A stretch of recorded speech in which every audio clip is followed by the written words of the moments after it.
Hard work. Hard work. Hard work. Hard work. Work. There you go. Forward. Hard work. Hard work. Hard work. Hard work. Hard work. Work. There you go. Forward. Hard work. Hard work. Hard work. Hard work. Hard work. Work. There you go. Forward. Hard work. Hard work. Hard work. Fall in. Party people, what's good? What's going on, high speeds? Good morning, good morning, good morning to you. You know what it is. Rocking it out this morning. We just 2 days away, 48 hours. It's your boy Trey, and this is First Formation Morning Sports Talk. So come in and fall in with your favorite vets and the Nets as we get ready to talk about what's been popping, what's good, what's popping in the NBA, NFL, and other sports franchises, organizations, whatever comes to mind at this particular time. What's going on, family? What's good with y'all? How y'all doing out there? I'm sorry y'all missed us yesterday. As I stated on the post, we had other formations which we had to get to and do some stuff. But we're here. We're here today. I'm feeling good. Back like I've never gone, like I never left. And a couple things, just a few things that's happened, of course, all across the NBA, NFL. We done had lists come out to which we can talk about, some hirings that we can talk about, and a couple of other things, man. Like, I'm feeling good. Glad to be here with y'all this morning. Who's in formation with me this morning? Who's in the formation? You know, it's kind of dark. I can't see. The light is glaring, so I can't see who's in formation. So make sure to come in, get into the formation, let yourself be known so I can welcome you properly.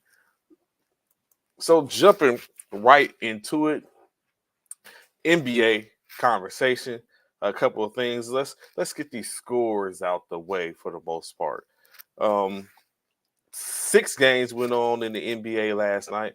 I wish it would have been 7. I would like to see the opportunity to see the Lakers get back in there with another dub. They win, of course, the day before, night before. But yesterday, 6 teams. The Lakers was one of the teams, so I won't talk about it. But, however, Boston was one of them, in which they faced off, hosted the New York Knicks in what ended up being an overtime game, in which the Knicks walk away with a 3-point dub, winning 120-117. With that win, the Knicks moved to 27-13 on the year. Boston falls to 35-15. Not a small feat. Of course, for the Knicks, led by 37 points, 9 rebounds, and 2 assists from Julius Randle, going ham, catching a couple of bodies in the process. Don't get in his way. He might bam on you. Jalen Brunson, 29 points, 4 rebounds, 7 assists in his outing. 17 points, 5 rebounds, 1 assist from Emmanuel Quickly. 19 points, 4 rebounds, 1 assist from R.J. Barrett. It was all good in the hood for the Knicks, as they did what they needed to do to take care of what they needed to do in the win, getting the win. What's good, Anthony Price? Good morning, brother. Glad to see you in formation with us this morning. Glad to have you here. We can't start about these all-star starters. Don't make sense. We're gonna get to it, Anthony. Definitely gonna talk about it. But Stanton, what's going on, brother? What's going on, Fred? How you doing, sir? Glad to have you formation this morning. Bishop, fam, what's going on, bro? I see what you talking about. I'm here representing too. Let's go, WGO. Let's go, WGO. It's a Philly thing. What's going on? What's going on? It's Friday. That means we one day closer to the NFC, AFC championship. There's only one that really matters. It really is. It's only one There's that only matters. one that matters. Who's gonna make it to the Super Bowl? This Sunday decides who's going to be in Super Bowl. What is it? 56? Is it 56? 52? Is it 56? 53, 54, 52? 55, 50. No, it ain't 52. We won 52. Yeah, That we was won 4 years 52. ago. So is it 56? Yeah. It don't make a difference. Is it 52, 56, 50, 49 is the 55. Super It Bowl. don't matter. 49 is the Super Bowl. We there. Both of us can't be there. So we there. Yeah, we do We like there. that. We're there. Someone's there. Someone's at there. the end state. It's Yeah, gonna be someone us, would be though. there. NFC for the NFC would be there. That part. But like we say, as I said, to talk about for Boston in their loss last night, Jason Tatum, 35 points, 14 rebounds, 4 assists, 22 points, 9 rebounds, 2 assists from Jaylen Brown, but he missed the most 2 important points. At that point, missing not 1 but 2 free throws with the option of going up, missing 2 free throws, down by 1 in the overtime. Before overtime, in which he stated that he has to do better. He has to work on being better. All I can hear is Bishop in my ear talking about, this is your king. This is your king. He got me choking over here. Jaylen, fam, you don't know how far you just set us back. You the one talked about Jaylen. You don't know how far you just set us back, bro, with those missing field goals in clutch. Not 1, but 2. Come on, Jay. You the one had Jaylen Brown calling him that dude. It happens to the best of us, I understand, but you don't stay. You kill the case, Jaylen. Other players, 15 points, 3 rebounds, 4 assists from Derek White. Malcolm Brogdon, 10.6 rebounds and 6 assists. 6 points apiece from Grant Williams and Al Horford. At 8 points, Robert Williams, 8 points, 12 rebounds, 2 assists. Tatum missed the game winner shot. I get that, but it's like after Jaylen Brown, yes, misses his 2 free throws. Like that's the pressures are different. Like if you giving me the ball, all you gotta do is take care of your part. If I had took care of my part and they went down and they scored, my part was taken care of. So when Tatum shoots that game winner and misses this, it's different. Because as long as I miss that free throw, now what your rhetoric is, yeah, we had to shoot 3 points because we was down 3 instead of being up 1 or down 1. Like I could have set up and drove to the rack and got the and 1 or something like that, or got it like it changes the whole complexity of the game with him missing those 2 3-pointers. I mean 2 free throws. Free throws. We're talking about free throws. Those are they call free throws for a reason. That no one there's no defender. There's no defender. Point defender is your mind. No mind. That's it. And y'all should see how y'all should see how Bishop be doing me with me on 2K, and I miss a free throw. He's like, damn, bro. Hey, he's like, and he be like, how you the top shooter, and you the best free throw shooter. For those that know about 2K, they added to the game. They ain't never had this in the game before, and this year was the first year that they had that transitional. If you get a foul during transition, it's an automatic free throw, like real in the NBA. Man, every time I'm playing with Trey, I don't know how Trey is supposed to be the best free throw shooter. And I'm the best free throw shooter. Every time I'm the best free throw shooter. He getting better. He getting better. I will say that he's getting better. He is getting better because for a minute that dude was not hitting nothing. I be feeling like we're really other teams are playing together. It's like, damn, this is what this be feeling like. It's like it's when you got the other players, that's the better players that's out there that sit up and be like, damn, dude, like why? Yeah. Like, but it's funny, right? You know what I'm saying? But free throws, gotta do better, Jaylen, man. And you said it, and you'll say, you know what? I can't even say. He came on and said, I gotta do better. I don't know what to say. Jaylen, come on, fam. Let's go. You from Cali, man. Stop playing. I've got popcorn and I don't like popcorn. Yes, what's going on, buddy? It's coming. It's coming. Somehow I'm trying to stay away from it, but I know we're gonna get there. It's gonna at some point, it's gonna take a whole transition where I'm gonna say something and Bishop is gonna sit up and rebuttal what I say, and then it's gonna completely all the other programming goes out the window, and then it becomes a Philly. I almost said it. It becomes a San Francisco. No, I'm not going to say it. It becomes a conversation about San Francisco and Philadelphia. I almost said whatever that is in the background. It almost got tricked. Go ahead and say I almost got tricked into saying it. But you're saying it's a Philly thing, baby. It's hard not to say it. It's hard not to say It's so easy not to say it. In other games last night, the Chicago Bulls faced off against the Charlotte Hornets. My Charlotte was at home, dismal Charlotte, but they got the win, winning 111-96. Chicago, what are you doing? Chicago, of course, was led by DeMar DeRozan's 28 points, 30 rebounds, 5 assists. Oh, so they was tapped in on YouTube. What? That's what's up. So you know what I'm saying? That's what it's all about. DeMar DeRozan, 28 points, 3 rebounds, 5 assists, 18 points, 9 rebounds, 2 assists for Zach LaVine, 12 points apiece for Domansu, and Nikola Vucevic, 9 rebounds and 1 assist for Vucevic, and with 4 rebounds, 2 assists. Like I said, Patrick with 15 points, 5 rebounds, 1 assist, 3 points for Derrick Jones, and Al Caruso with 2 points.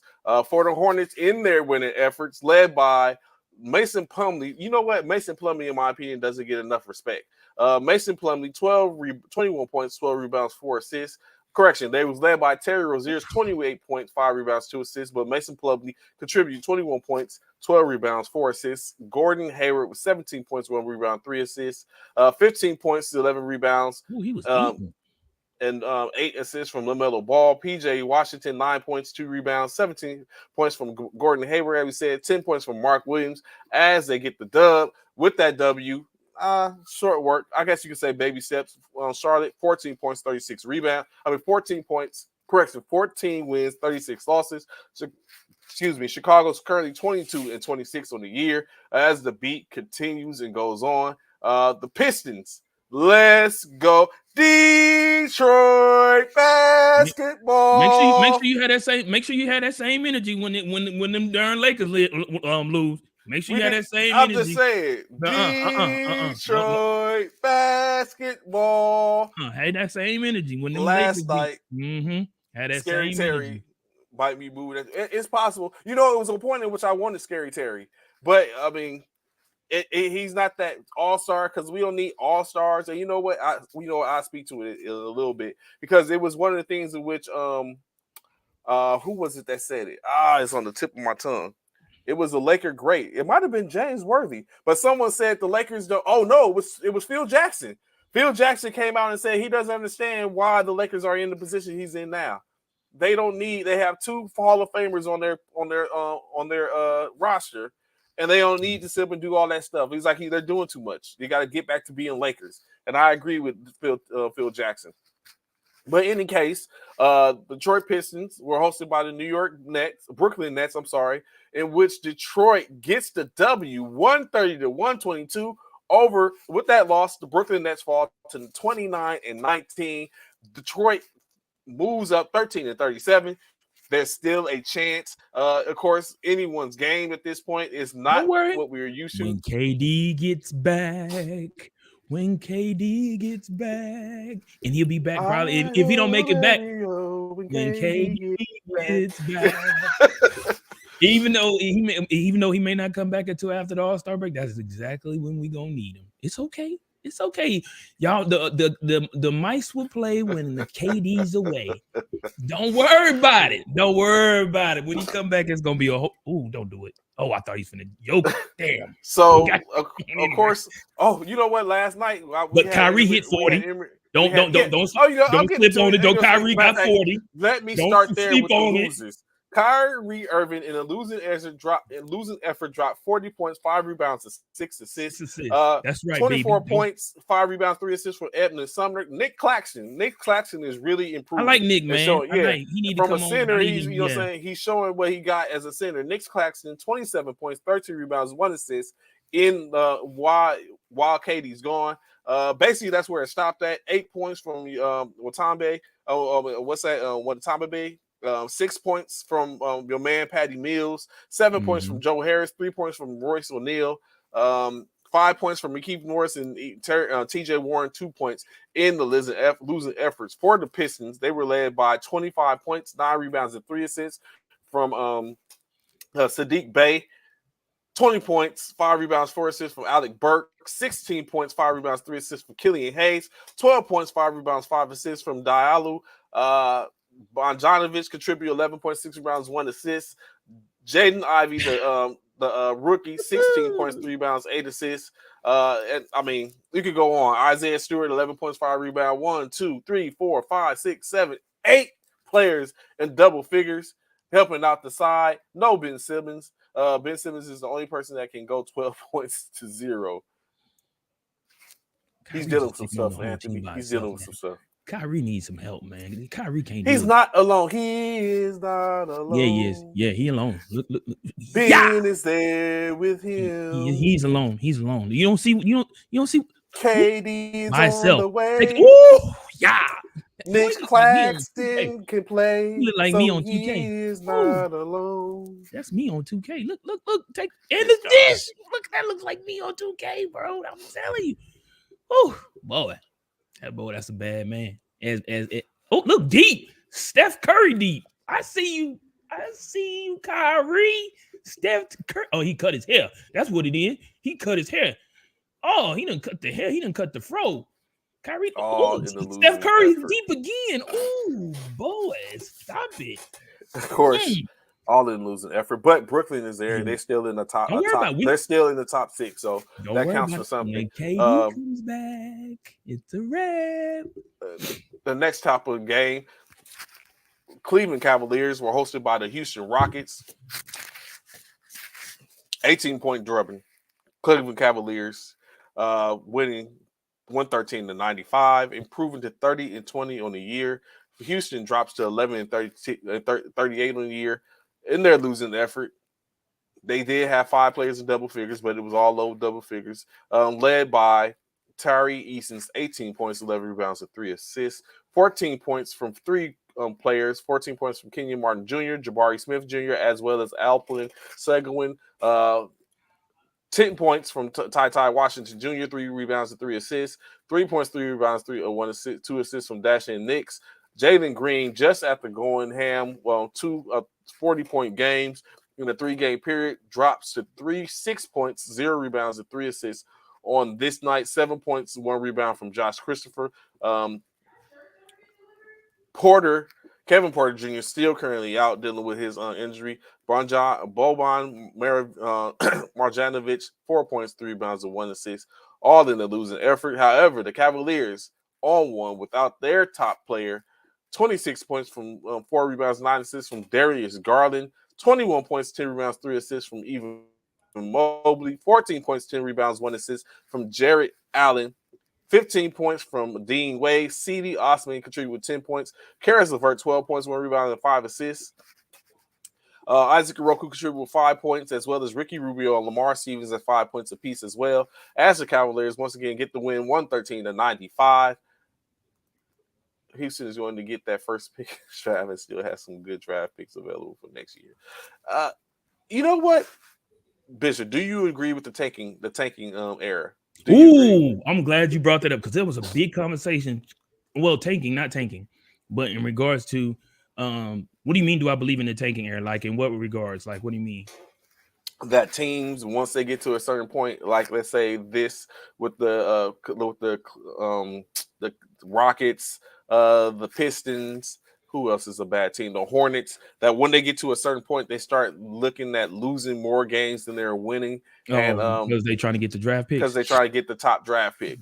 I don't believe in it. I feel like you should play every game to win the game, regardless of the fact. But don't get me wrong, I understand it's not checkers, it's chess. So you know what I'm saying? You try and do what you got to do to try and get better players for your team to complement the players in which you already have. So I totally get it. I understand the method to the madness. However, I don't believe in losing no game just so I can bring in people. In my personal opinion, play to win the game.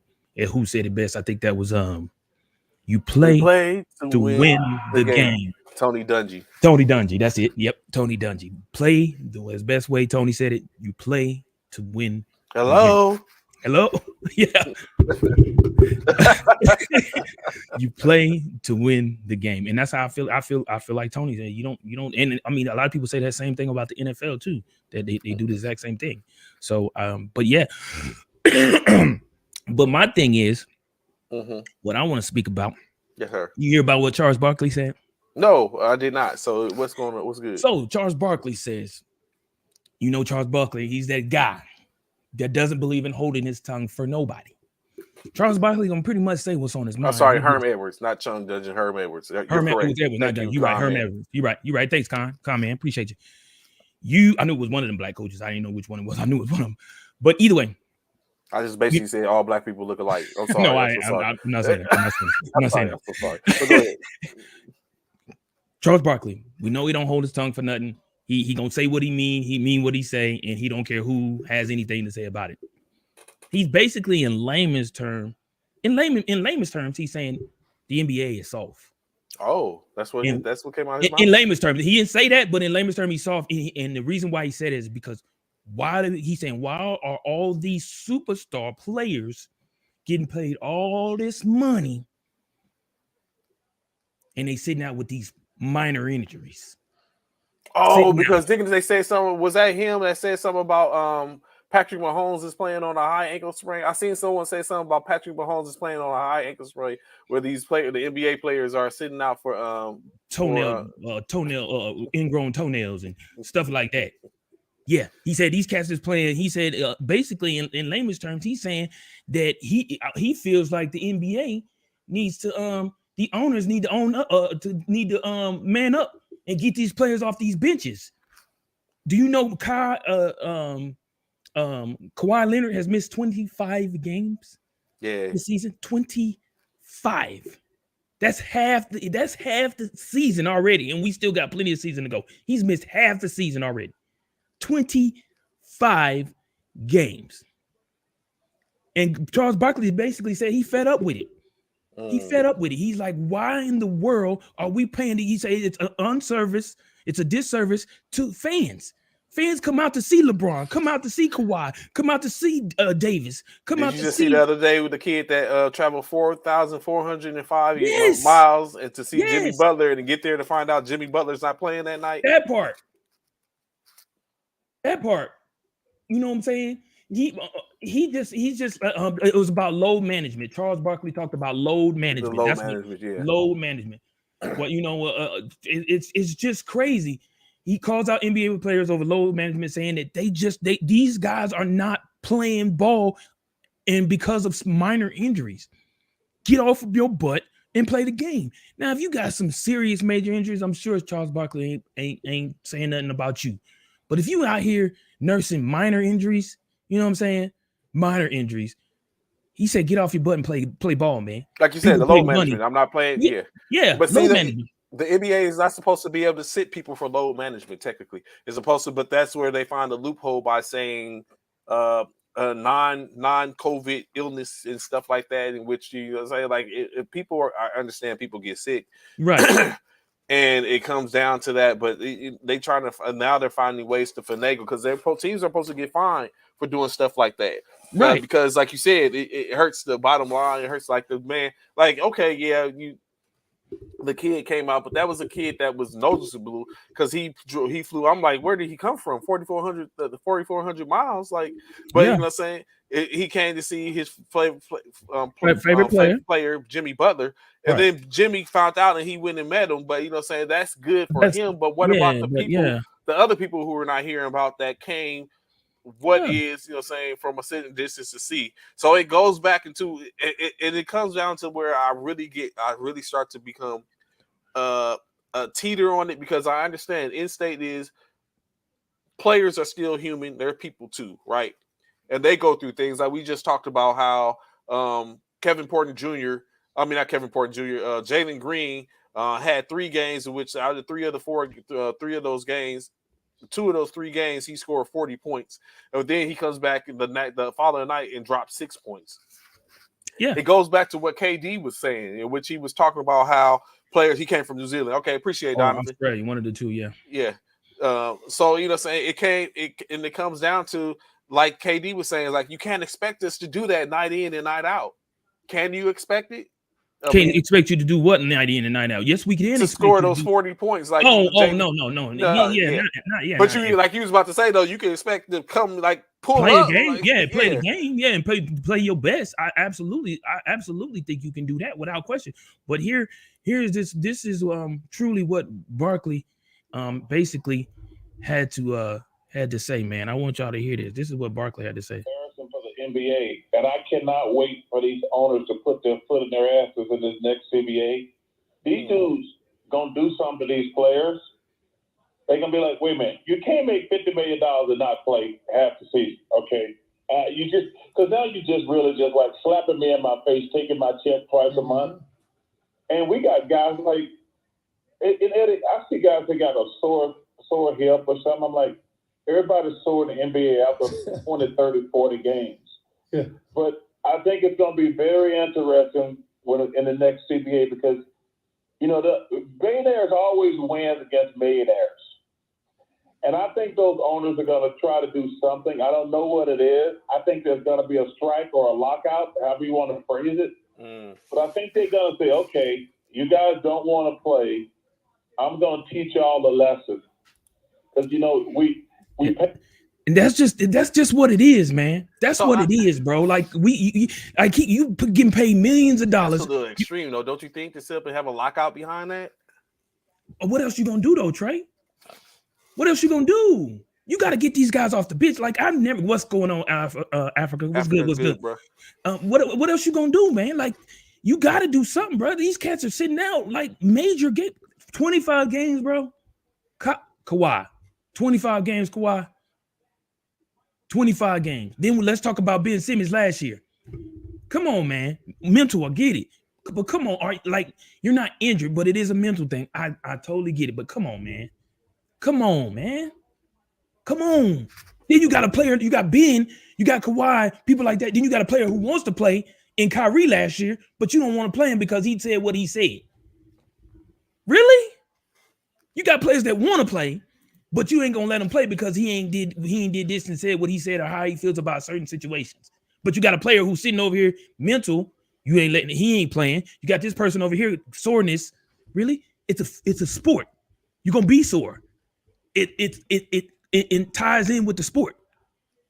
Everybody's sore. Y'all not even as sore. I would say y'all soreness is no worse than football players.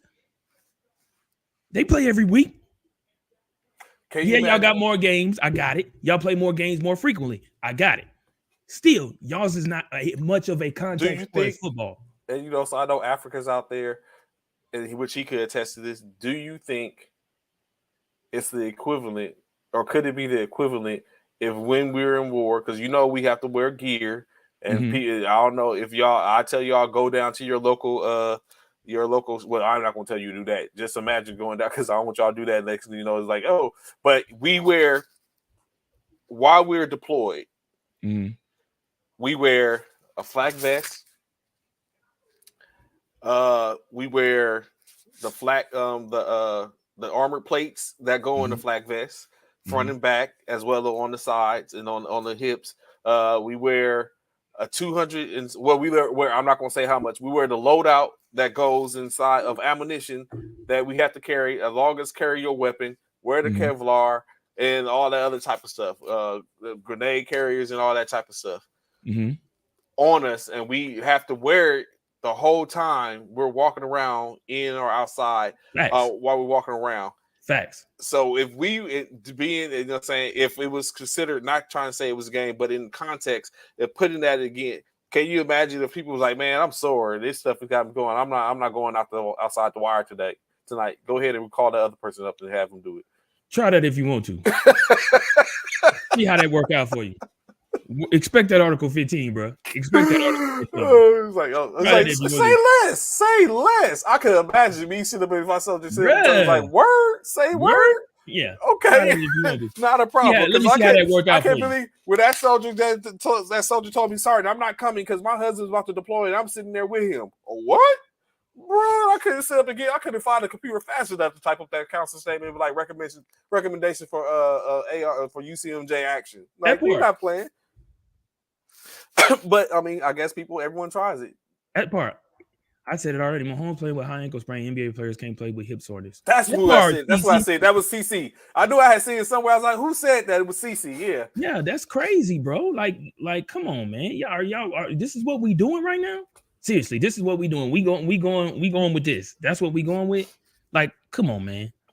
Stop it. Soreness is a part of the game, man. Fight through it.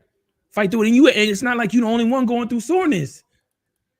It's not like you're the only one going through soreness. Other people going through soreness too, where I'm bro. At. I'll be honest. I don't know where I'm at on it, bro. I'm trying. What do you mean? Because I'm trying to see it. I'm trying to see it from both perspectives. Like, yes, they get paid millions. Like Common said, 30 to 40 million. Some millions. Let's keep it 100. They get paid millions. People, and now who said that something? They need to start Africa. They need to start giving a free ticket to the consumer when the stars don't clap. I'm with Africa. That part, bro. Like, come on, man. I'm paying you. I'm paying mad money. I'm putting money in your pocket because I'm coming to the game, but you ain't playing. You on the side. And then who was it that said that? Oh, Stephen A. Smith. You on the sideline. You supposedly hurt, but you over there chained out, blinged out, giggling, laughing, up cheering when someone gets running up, jumping up and down, chest bumping. But the fans seeing this, they like, wait a minute, I thought he was hurt. He could chest bump, he could jump up and do all this, but he's hurt. Come on, Trey. Come on, Trey. I'm trying, man. Come on, Trey. The CBA is going to put it all out there. They're going to probably address Come on, the Trey. CBA. You got to keep it 100, man. Come on, Trey. They on the sideline. They giggling, laughing at him. Man, did you see how he missed that dunk? Woo, dog. That wouldn't have been me, but if I was out there, I'll tell you I would have made it. Get your behind out there then. Come on, Trey. They're everyday people. No, I'm not going with that one, Trey. Hell no. No. They not everyday people because everyday people ain't making millions like $millions. No, they not 30, 40, 50 $million. Everyday people ain't making $1 million like that. Only certain individuals, bro. I'm just saying, certain individuals is getting down like that, getting money like that. You owe the fans. You owe the fans. Don't say that, Bishop. They owe the fans. Yes. Bro, seriously? You Trey, seriously? how did they not? Trey, okay, don't get me wrong. Don't get me wrong. It's their job. It's their occupation. It is their job, their occupation to entertain. But so what you're saying right now is you are not entertained. That's what you're saying right now. You are not entertained. Are you entertaining on the sideline, sitting there watching the game like me? What part of entertainment is that doing for me? You doing the same thing I'm doing, but you if it was virtual, if y'all was where you are, you'd be able to dap him up and say, yeah. I see that. Yeah, you getting 50 million to sit and do the same thing I'm doing. While I'm paying 50 to see you sit and do this. Come on, Trey. Come on, man. Oh man, I just simply I try to keep it in perspective and realize like they people as well. Like we won't like I get it, you know what I'm saying? They're the ticket, they're the reason for the season. And then I'm like, because you seen my man, he had to sign and everything. And I guess his mom said he's not playing, or the announcer is like, he's not playing tonight. He was like, and dropped the sign. And it was like, oh my goodness, like, I can't believe this. Like, right. Jay Will said shorten the season and get rid of back-to-backs. They've been talking about Trey even talked about these back-to-backs the other day. I don't see why the back-to-back is a problem. I really don't. I mean, and like I said, it's a very slippery slope when I look at it, man, because backs-to-backs is like, yo, are you seriously? Like, how many times I know I've sit up and done, like I said, as a food service person working in the military, I remember going to the field, pulling up, emplacing, having to sip and go jump in the vehicle and go pick up the rations, come back with said rations, break down the rations, start preparing the meal, cook the meal, issue out the meal, give it to, you know what I'm saying, them coming to pick up for log packs and all that type of stuff, running the site,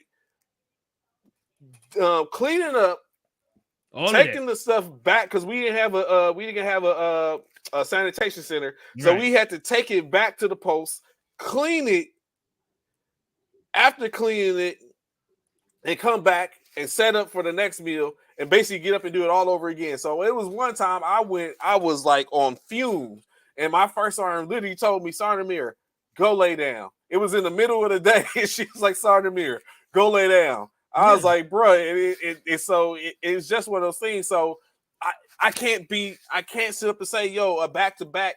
I get it. You got to travel and all that type of stuff. You got to you got to have practices and all that type of thing. So it's different. It's different for the NBA player. But I can't see how the back-to-backs need to be taken care of. Every team, how many back-to-backs do they do a year? Maybe 3 or 4 back-to-back. That's 8 games.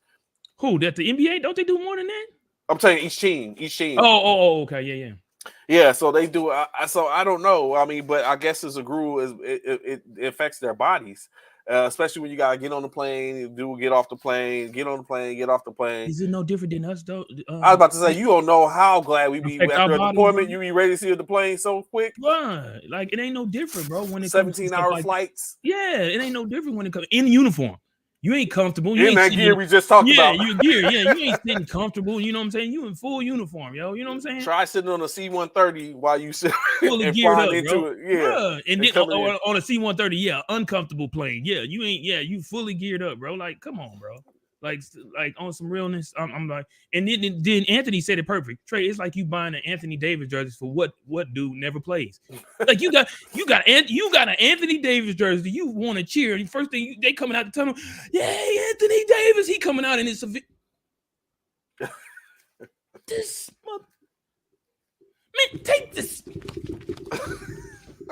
bro. Like and throw it on the court. Yeah, come on, bro. Come on, Trey. That just don't make no sense, bro. Like I get it. Don't get me wrong. If you've hurt, like one of my favorite movies, one of my favorite movies, The Program. Are you hurt or are you injured? You hurt or you injured? Are you hurt or are you injured? He said, "What's the difference?" Well, if you hurt, you can still play. If you injured, you can't. So are you hurt or you injured? A lot of these guys playing hurt. They're not injured. There's a difference. The Program. So if you ain't never what checked about it out, last one of the night, best right? football programs, best football movies I love. So, Pete Game, what about last night? So last night the Mavericks faced off against the Phoenix Suns, in which the Mavericks won 99-95.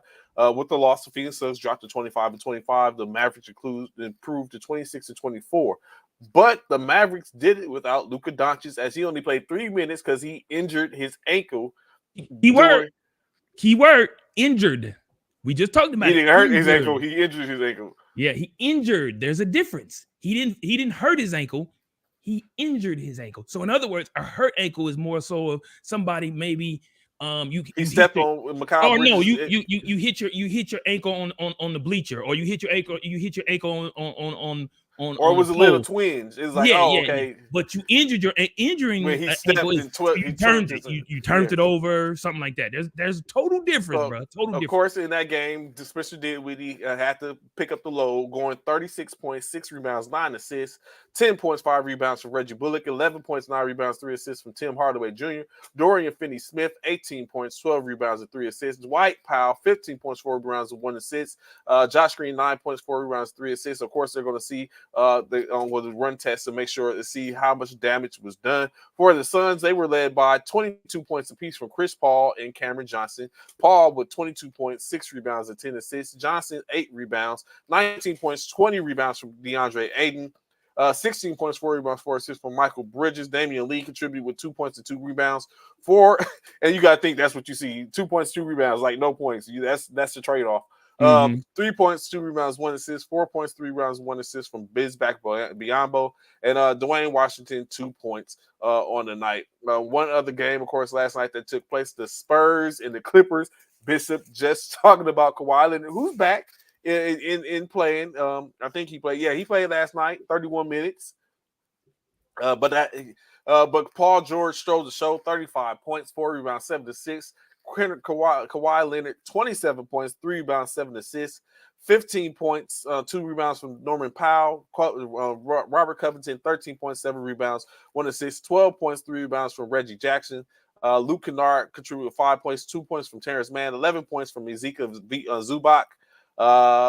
Nicholas Batum, 9 points, 4 rebounds, 2 assists, all in that effort. Of course, the San Antonio Spurs, led by Keldon Johnson, 19 points, 3 rebounds, 3 assists, 13 points from Bates Diop, 14 points from Isaiah Roby, 11 points from Doug McDermott, Jacob Pato, 10 points, 2 rebounds, and 3 assists, and 7 points from Jack Collins, Black Wesley, 6 points, And Doug McDermott, 11 points, 3 rebounds, 2 assists. So Kawhi didn't miss last night, but as for Bishop, like I said, Kawhi has missed basically out of 51 games. Kawhi has missed how many, Bishop? 25.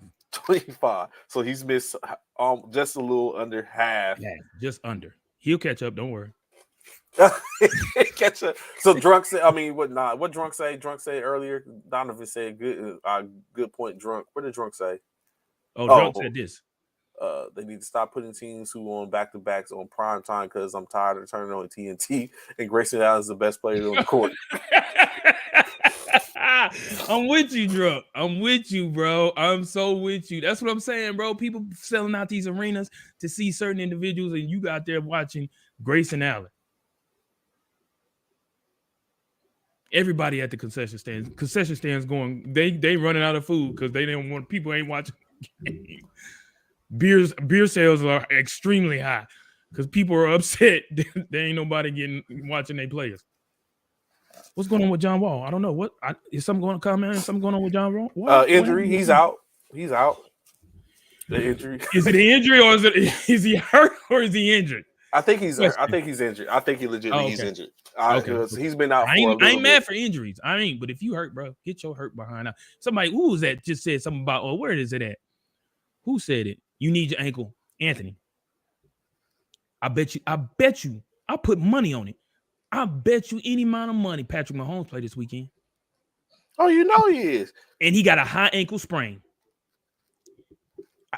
You need your ankle to run? Absolutely. But they have some of the most... No, let me take that back. Let me recant that.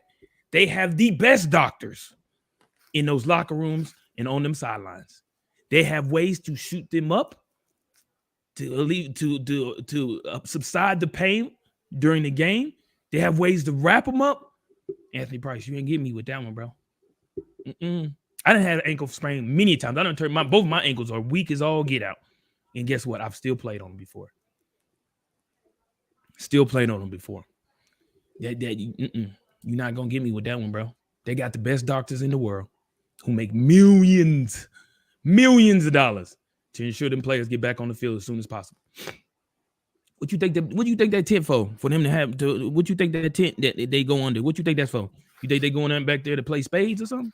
No, they going in there for that doctor to evaluate and probably give them a shot if the shot can fix it. Thank you, Africa. Thank you.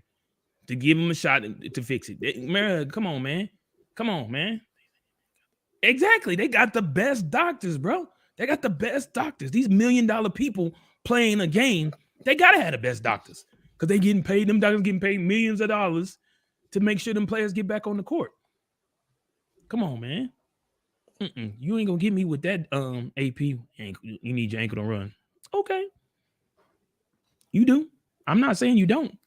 But guess what? They got a way to make sure that you can run with shots and all types of medication. So something that shifted a little bit, something that Anthony came in the show with talking about. So what has happened is, if y'all have not been tuning in a couple of weeks, me and Bishop are going to select our all-star team. Mm-hmm. I'm going to pick up the role as LeBron James. Bishop is going to pick up the role as Antetokounmpo, and once the field has been selected, we're going to select what we think is the best all-star team. For maybe the East gets their first win in 9 attempts. The last few attempts. We don't know. But what has happened is the starters have been selected, of course. So for the East, Giannis Antetokounmpo has been selected as the team captain for the East, in which the starters for that will be, they're not going to start for the East. Some of them may, but who are starters, which means they have to be selected within the first 8 slots. Or we have for the East front court, Kyrie Irving and Donovan Mitchell got the votes for that. Interesting. Kyrie Irving's an all-star again. Kyrie Irving and Donovan Mitchell get the selection for the East front court. Correction, the backcourt, for the East backcourt.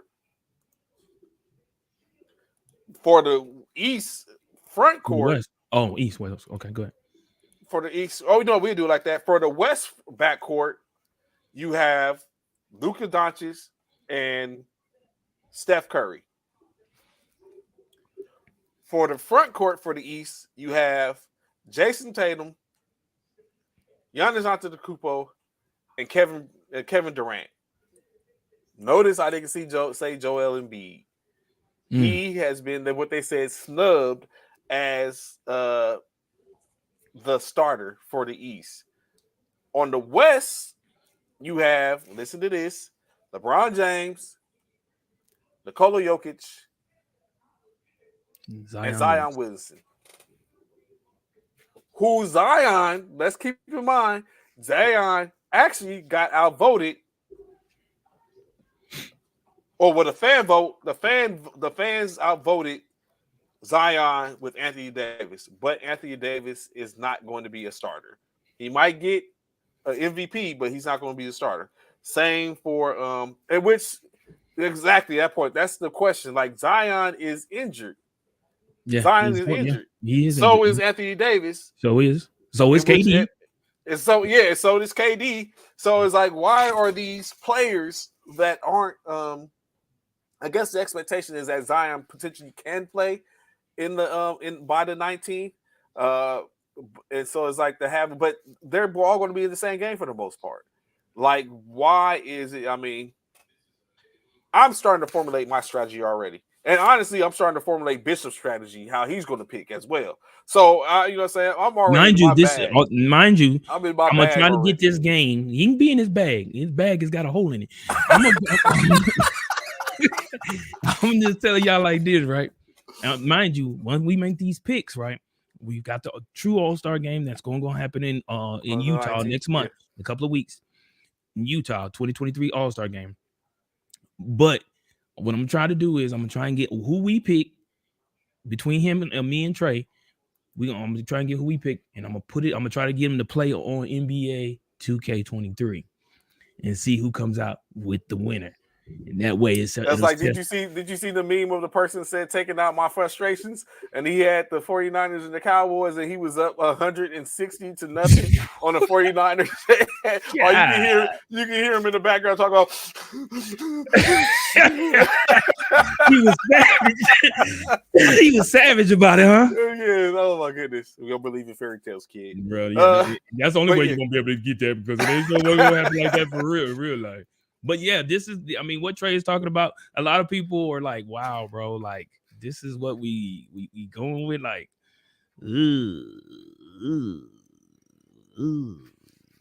So I still think the East is a better team by looking at what they have on the court. Say less. Okay. I'm just saying what I see right here. All Stars East, All Stars West. Because y'all got mad advantages. I thought for a second, without a reasonable doubt that KD was going to be the team captain, which changed. But with KD not being the team captain, right? I thought it's on the Kupo. But I thought it was because he got injured. That's why he ended up not. Well, maybe so, but it just became the voting switched to the fans. So maybe some of Antetokounmpo's fellow countrymen voted for him and got him into there. So it's no telling. So, but now that KD's not the person, that completely changes my strategy. So now I have to sit up and look at it. So that completely changes my strategy because. But you know what? It's cool because because usually the top vote getter goes first. So am I going to get to go first, or are we going to have to flip coins? We're going to flip a coin. What are you? How else would? Come on, man. No, we're going to flip a coin. Here it is. We're going to flip a coin. There it is. All-Star game, February the 19th. That's Hardwire's birthday. But on February 19th, team captains LeBron, team Giannis. Captains the night of the All-Star game. So our game would be selected. The reserves come out on the 2nd. So we'll probably February, right? Okay. Yeah. So the reserves come out on the 2nd. So sometime the following week, or even we'll sit up and determine what we'll do, so we can go through and do our picks, and we already have our team. Oh man, this is booty. Look at this, and this is what y'all can expect. Man, they getting trashed with these uniforms, bro. I ain't gonna front. They trash. That's some old 2K stuff. That looked like the 2K uniform right here. The orange, yellow, fading in the Oh yellow. yeah. It look good like the 2K the uniform. rec uniform. Yeah, the rec uniform. Yeah, the rec uniform. This is what y'all can expect. James, Antetokounmpo, the two captains. Do you think they should go back to what they used to do last Yes. year? When they used to wear Oh, my bad. your uniform? Your Yeah, team I do. uniform? I feel like, man, tell me, be honest. The old school uniforms was legit, bro. Be honest, Trey. Are you talking about the red, and the red, white, and blue joints? Yeah. Oh, why did I keep doing that? Yes, the good uniforms, bro. Like those joints was fire back in the day. I don't know why they went away from that, but they should go back to those uniforms. These colorful, and I know a lot of it is because these players, they got these colorful, old colorful shoes and The stuff, different color shoes and mismatched shoes colors and stuff like that. So, it is what it is. But man, I like the old school uniforms when they had the red, white, and blue joints. They just flipped it a different way every year. So it is what it is, man. With this selection, LeBron James is going to his 19th All-Star appearance. So 19. He's only been in the league 20 years. 19 of them. So that's irrelevant. That's really relevant. Who cares? Oh, here we go. This is what Trey was talking about. So y'all can see this. Because I know he put it up once before, but it probably has changed since the last time he put it up. So there you go, Trey. Yes. So that's where you see up and see that was the All-Star vote. So of course the fans vote. 50% of the fans vote go. The other 25% comes from the coaches and the staffs and stuff like that, and 25% comes from the players. So maybe that's how Zion got into the starting position due to that other 50% that comes from the players and their. And this is peers. Just the West. Just so y'all know, this is just the West. This isn't the East. This is the West. Yeah. LeBron So that comes from the peers. So that's what. So that's basically maybe how they got into it. Basically, when it comes out that the coaches and their peers voted for Zion, which is probably what gave him the same. Which is crazy. He did not get more votes than Anthony Davis, though. He didn't get more fan votes than Anthony Davis. I don't know. Okay. We don't see what the other player what the players give and what the coaches and the right. And we don't know the, what votes are what staffs give. Yeah, right. We just know that we just see the fan vote. So the fan vote had Anthony Davis, but it might have changed. You know what I'm saying? Because the fan vote only accounts for 50% of the voting for the starters. So it remains to be seen to see. But I'm very sure Anthony Davis as well as Joel Embiid are going to both get in for get in. So you know what I'm saying. So ain't no telling. So with that known, who's going to be your first pick? Oh, you would like to know, wouldn't you? He tried me. Boy, I'm always on my P's and Q's, partner. You tried. It time will tell. It could be. I really. You know what? I was sitting in the shower this morning thinking about. Damn it, that changes the perspective. Like now, I have to change my whole approach. But it's okay. I zip and slide and move around with the best of them. So don't worry. I won't have a couple. Thank you, I got a couple tricks up my sleeve. Thank you, Tom, man. That's exactly what I say, man. The old school Jones, bro. What's going on, Kamiko? How you doing this morning? Glad to have your information with us. Good morning. How you doing? Good morning. Yes. Thank you for tuning in to the show. Yeah. So I don't know.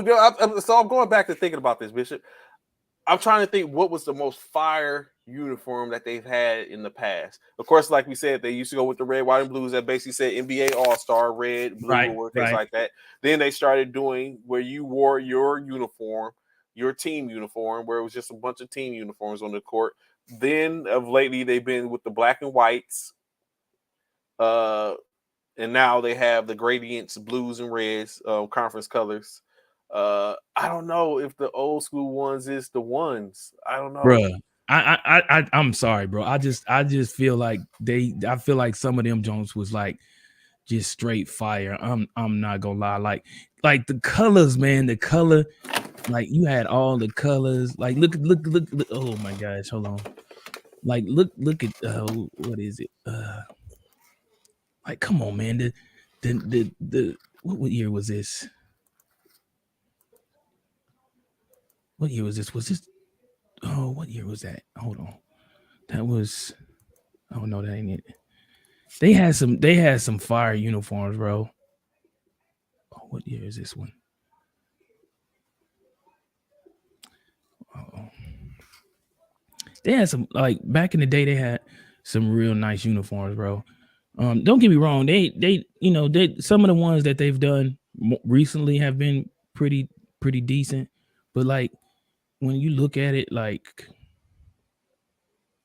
the simplicity of them, some of the uniforms, you know what I'm saying? So the simplicity of some of the uniforms that they had were crazy good. Like, don't like, I just like I said, the simplicity. So 93 was fired with Anthony I'm said. gonna just show you some of the ones that that have gone on through the years, man. And we going all the way back. Now we going all the way back to Take it back. you know, Way back. way back. Back in time. Like, so that, this is of Jordan eras, of course. They had those, but then 1951, 1955, it was black and white, so we can't really tell what the uniforms really look like. But then we got 1975, the East to West, real short shorts. They had the Daisy Dukes then. The 1980s, 81s with the stripes look a lot like there go Kareem and Bird and what's his name, from Parrish from Robert Parrish, Magic, and Isaiah Thomas, you know what I'm saying, with the cons.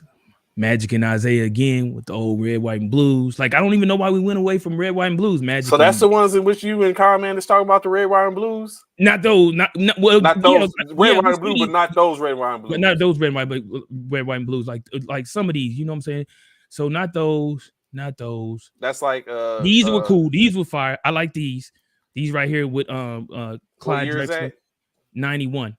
This Clyde Drexler with Dominic Wilkins, Charles Barkley, as you can see. I think that looks like Anthony Price said he liked the 93 joints. 92s wasn't bad. 92s, the 93s, there go Shaq.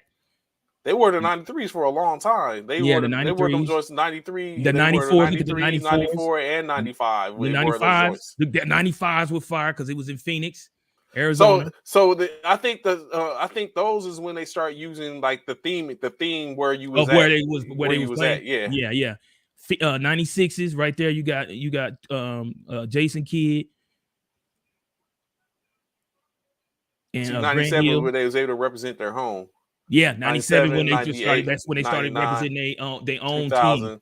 Yeah, 2001, 98, 2002. So all the way up into 2002, they was representing from 99 to 2002. Then 2003, they went back to the NBA to the red, white, and blue. See, these, I like these. They simple, but I like them. Kobe and Michael. You know why you said LeBron, right? No, I don't know why. I almost threw up in my mouth. I almost threw up in my mouth. No, I almost threw up in my mouth.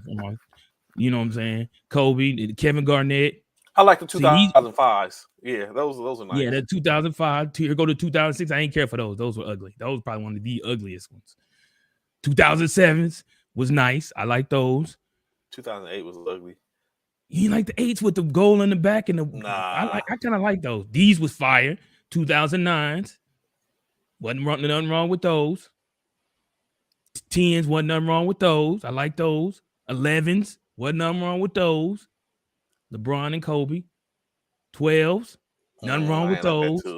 You didn't like that one either? Nah. I think the 13s is cool. I like the 13s. Now this one was the worst one too. Where they wasn't even like, they were like soccer jerseys to me. It felt like they were soccer uniforms. I hated those. Those were ugly as all get out.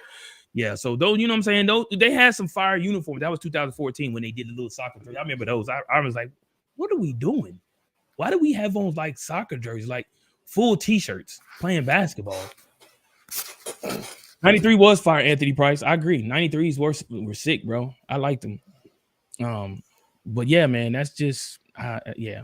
Oh, I remember the what was that? I forget the other one too. It was another year that I liked. But yeah, that was just some of the jerseys, all-star uniforms that they had that, you know, that represented pretty tough back in the day. And now they coming up with these, like you said, Trey said, these awful fade color uniforms, man. Just saying. Just saying. And to think the players that wore them jerseys and all they played to, and they all played to win the game, not this lazy game that the All-Star game has become. Just like they are only 3 participants in the dunk contest, and one of them are playing in the G League now. It definitely has taken the excitement of watching the best players in the world. Damn shame. I feel you, Con Man. I feel you, Con Man. I feel you, bro. I straight feel you. So, just a bit of a transition, but it's a transition to what everyone is looking forward to. So, That of course, part. I have plenty of NFL conversation and talk to go along with. We're going to see how we can basically fit. So, let's go here. Let's start here first, Bishop. What do you think of the Carolina Panthers, who have selected Coach Frank Reich to be their new head coach, taking Reich over their former interim coach in Coach Wilkes, in which now Coach Wilkes is a part of a lawsuit against the Carolina Panthers in the NFL, in which they state that the Panthers, as well as the NFL, have a serious race issue because Coach Wilkes was not hired as their head coach. I think it needs some investigating. In which they plan to do, of course. So that's yet another one. So this is what I'm all for the culture. But are we going to hear this every time a person of color or a minority doesn't get a head coaching position? Is this the conversation in which you're going to have all the time? Is there at any point in which there possibly that person wasn't suitable? I mean, it's a little different for Coach Stephen Wilkes because he did potentially put them in playoff position, although it was basically because it was the greater of a lesser evil because the teams wasn't that good in the South. The New Orleans Saints were trash. What's good, Coach Ryan? How you doing? What's up? The Saints were trash this year. Technically, in my opinion, Tampa Bay was trash. They was just a better piece of trash. They was like recyclable trash. So, but is this going to be the rhetoric every time? African American or Hispanic, Latino, or any other culture of a notoriety. Nico said, "Watch your mouth, bro." She said, "Watch your mouth." Is it going to be? Is it going to be that? Is that going to be the case every time this happens? That it's unfairness. Yeah, saying that that it doesn't, that they're getting passed over and not getting a fair look. Probably, it's probably going to be that until. Is that fair though? Is it fair for them to say that? To what fair to? Because I mean, everybody, freedom of speech. What is it fair to always to come back to keep on badgering and saying that these organizations aren't overlooking African American coaches? So let's be legit now. Coach, the Houston coach was African American last year. The Miami Dolphins coach is African American. What other African? Was there any other African American coaches had he get hired last year? Wilkes ended up being African American for the interim. Ty Bowles, African American. So I don't know. I'm just saying. Like, I'm not saying. I'm just wondering: is it going to be the rhetoric every time someone gets passed over? In the case of Wilkes, I thought Wilkes is going to be a slam dunk. Right now, when you look at it, it's I think they're currently for the coaching hires. There's currently 2 people who have been re-interviewed or have gotten second interviews for what job is that? Coach Rod, nothing will change until the players take a stand, and lockout or boycott will fix this in the next collective bargaining agreement. Ooh, that's a tall order. Yeah. The Houston Texans, 2 coaches have gotten second interviews completed. That's Hero Evero from the Broncos defensive coordinator, as well as Mike Kafka, who is the Giants offensive coordinator, as well as it was another. The Indianapolis Colts currently have second interviews. Raheem Morris, Ejiro Evero, as well as Jeff Saturday. Mm-hmm. Now, I'm not one to talk bad on someone. Does Jeff Saturday deserve to be a head coach? Well, why not? Okay, I'm just wondering. I mean, you've allowed all as an these- interim. How did he do? I mean, he came in and he didn't have a full season though. He True came that. in. Neither At did Steven week 10, Wilkes, I think. but he almost took his team to the playoffs. He did in week 10. I think he came in week 10, week 9, 10, 11, somewhere around there. Yeah. Yeah. So I mean, it's unfair to give him a full assessment because he wasn't there for the full season. Would you select Jeff Saturday as the head coach for? I would. I would allow him the opportunity to prove that he's not the proper. That. You know what I'm saying?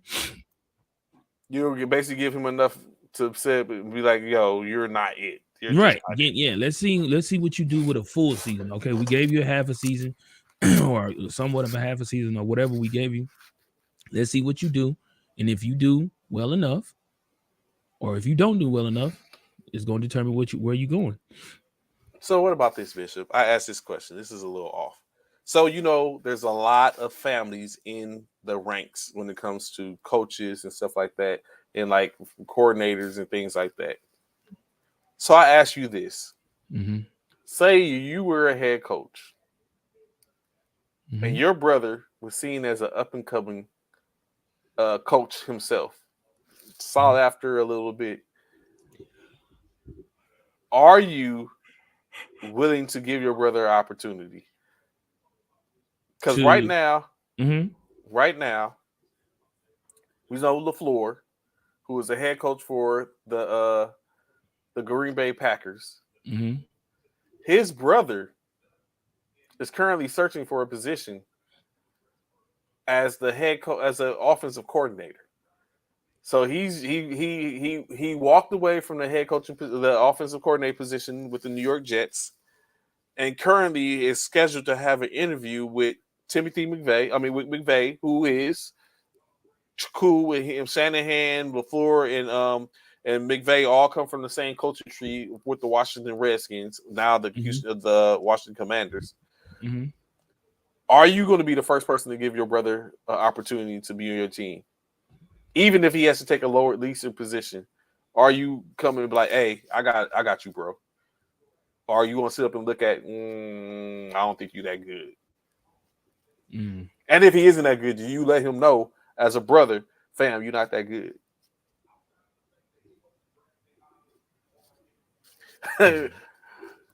Price said you don't mix family and business together.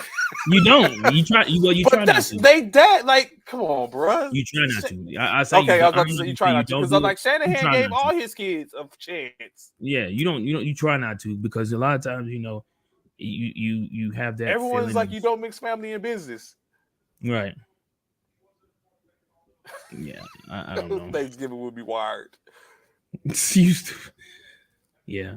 If I have to fire you, that's just like last night. That's the other night. The Currys, like Seth Curry is married to Doc Rivers' daughter, mm-hmm. and he gave Doc Rivers a 32 piece the other night. And he said he wanted to sit up and go slap him, but he's like he had to take in consideration that he got to see his grandkids for Thanksgiving. So he's like he ain't gonna put his hands on them. So it's like I would think it would be fun to mix sports and family. You know what I'm saying? It's business. You gotta understand if I gotta fire you, Ma, don't be mad. Like he gave up 22 interceptions and 30. Think about it. If you were the head coach and Hardwire was the defensive offensive coordinator of the Tampa Bay Buccaneers when Jameis Winston went 30 for 30. Like, do you sit up and fire him? Or do you okay, that you know what I'm saying? Maybe that's not his fault. But Jameis Winston going 30 for 30 is not a reflection on the coach. Is it? No. The coach is not throwing the ball. He can only call the play. He's not throwing the ball. Those are bad decisions in which Jameis made on trying to force something or making bad throws. You can't put that on him. Now, if it was bad play calls to, you know, in a play call, positions. yeah, but a play call is what? Options. So when you call a play, especially when it comes to passing plays, when you call a play, you have options, you have reads. If you don't read it, that's not on the coach, that's on you as the quarterback. If you made the wrong read and cost an interception, that don't fall on the coach. That falls on you. So in that matter, you can't blame the coach for that. You could now if you running the ball when you see 9 people in the box, that's on you as a coach. Why did you call a run play with 9 people in the box? Why would you do that when you see there's 9 people in the box? You got somebody in the booth telling you, hey, there's 9 people in the box. Change the play. No, run it. Damn it, I'm the HC. Run it. I'm the offensive coordinator. I'm the OC. Run it. I said run it. I'm going to leave a note for the GM. Fire my brother for me.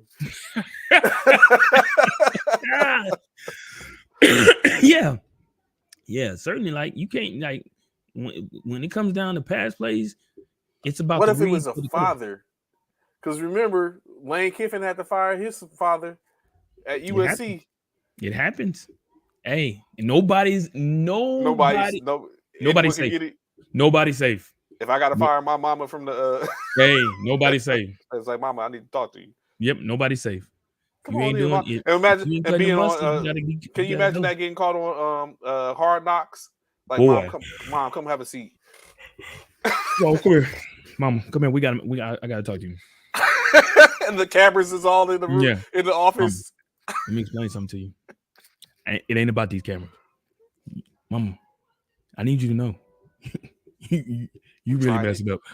Hey, so what I'm gonna need you to do, mama. Hey, check it out. When you leave today, take everything with you. Take everything. Boy, I'm still your mama. Right now, though, I'm in charge. Mama, take everything with you. Take everything with you. Everything. When you leave, take everything with you. I'm still gonna be over there for Sunday dinner, though. Don't worry. No, you ain't. Don't bring your mind over here. And try, mama, can you make that food? I ain't making you nothing. Make it yourself. Get your players to make it. He said, I'll give moms. Donovan said he'd give moms a good exit package, though. Yeah, get up some money. Yeah. Now, that's what I do. I'd be, hey, mama, you got to go. But check it out. I just Zelled you some money. You know what I'm saying? I just cash apped you. You didn't even give her a proper paycheck. You Zelled it to her. Hey, I just Zelled you some money. Bishop, don't come home after that. Me now. I know, right? That's like firing your wife. Like, oh yeah. Oof. What if see, sis was your what if sis was your find your wife is something totally different, bro. She was the team's doctor. Find your wife is something totally different, bro. Find your wife is something. You got to go home to that. You ain't got to go home to your mama. You got to go home to that. You ain't got to go home to your mama. So interesting enough, you can stay away from mama, but mama. We got 4. You still have 4 positions that are open. So I like to know how would you rank these teams that have open positions. So we still have the Denver Broncos that are there, the Indianapolis Colts. What, like when you say rate them, like rank them? Like how would best, you? What like the best position? Which team would be? Okay, go ahead. Best position. So like I said, the Denver Broncos, Arizona Cardinals, the Houston Texans, and the Indianapolis Colts. How do you rate them 1 through 4 for the best the best positions? I'm gonna say no more macaroni and cheese and sweet. I know, right down there. I'm gonna say Arizona. 1. Okay. Kyler Murray effect. Kyler Murray and you got DeAndre Hopkins. D Hop. So that I'm gonna say 1. 2 is gonna be Houston Texans. Is it? I was just thinking, is it draft picks? Because of picks. 3. I feel like 3 and 4 can flop either way because both of them got 2 veteran quarterbacks in Russell Wilson and Matty Ice. So both of them, they could flip flop. One could be 3, one could be 4, and the other would flip flop. Those two could actually flip flop. But 1 and 2 would definitely be Arizona. 2 would definitely be Houston, Texas. 3 or 4, you could just flip a coin and say whichever one out of Denver and Indianapolis. In my opinion, what's yours? Okay. So mine's actually. Anthony. I think I Texas would go first, Denver second, Arizona. Then without a doubt. I believe the Colts is last. But see, but they got John Taylor. Jonathan Taylor. What's the difference between the Colts and Denver though? Why you put them over? Why well, you put Denver over the Colts? Because you have a Super Bowl winning quarterback in Russell Wilson. How long ago though? True. Okay. That is so true. But but it's not to say that he can't get back there because it's no different from Jared Goff, who we see emerging. And he was a Super Bowl. I mean, he's not a Super Bowl winning quarterback, but he made from the Super Bowl. Yeah. But so what's called made it to the Super Bowl too, Matty Ice. Remember, they got black. Yes, they came back on against the Patriots. Done. They're not. Yeah, they're done with him. So I'm thinking. I'm going with the Texans first. As 1. Okay. Yes, at 1. Okay. Number 2. Arizona. I hate to say it, but Arizona. You can't. He's the better of the two quarterbacks. You got yeah. Because and it goes down. It's just like, and then I have to sip and see like between Denver and Indianapolis. In Indianapolis, you have to look at: do you go with Russell Wilson and those receivers that he got, or do you go with the possibility of if Jonathan Taylor is right? You got a very potent run game where it don't make a difference who's back there at quarterback. As long as you can get the ball to your receivers, Jonathan Taylor can take the ball and go. He's like a poor man's Saquon Barkley at this point. So what's his name from Tennessee? King Henry. Derrick Henry. Yeah. Derrick Henry. Yeah. He's like, he's in those modes where he probably could take over the game from a rushing aspect of his own. So it's like, which do you go? Where do you put more emphasis on? And I put more emphasis on the pass, because if you got a decent run game, your pass game could change, and it's harder to find a good. I mean, you can do running back by committee to be effective, as opposed to just having one bell cow running back that's going to take it. But currently, Indianapolis doesn't have a quarterback. We don't know who's going to be at the helm for Indianapolis next year. Right. So that's what mine would be. So it would be the Texans with picks and possibility. Then Arizona, because Kyler Murray. Not saying Kyler Murray is better than Russell Wilson, but he's a younger, more agile version than Russell Wilson. And then I'll go with Denver. Then I'll go with Indianapolis. Okay, that's fair. Appreciate it. Best of 7 Sports Talk. Thanks, sir. Yeah, thank you so much. We appreciate that for real. So it's like when you put that in perspective. So yeah, that would be mine. But however, the NFL has different thoughts. Their selection is at number 4 is the Houston Texans. Wow, are you serious? How? At number 3, the Indianapolis Colts. At number 2, the Arizona Cardinals. And at number 1, the Denver Broncos. Ooh, they got it wrong. Speaking of Denver Broncos, their former head coach is currently now the offensive coordinator in New York. So now Daniel Hackett has been hired by Robert Saleh to be the offensive coordinator in New York. That might be problems depending on who they got as quarterback. Speaking of that, do you know Steve Smith went on a tangent the other day talking about the NFL scouts are trash and they're lazy? Because he said, he was like, basically, how did they sit up and get the Brock Purdy wrong? He's like, you got Zach Wilson, 2 years has been given. He's like, people get it time after time after time after time, get an opportunity, but yet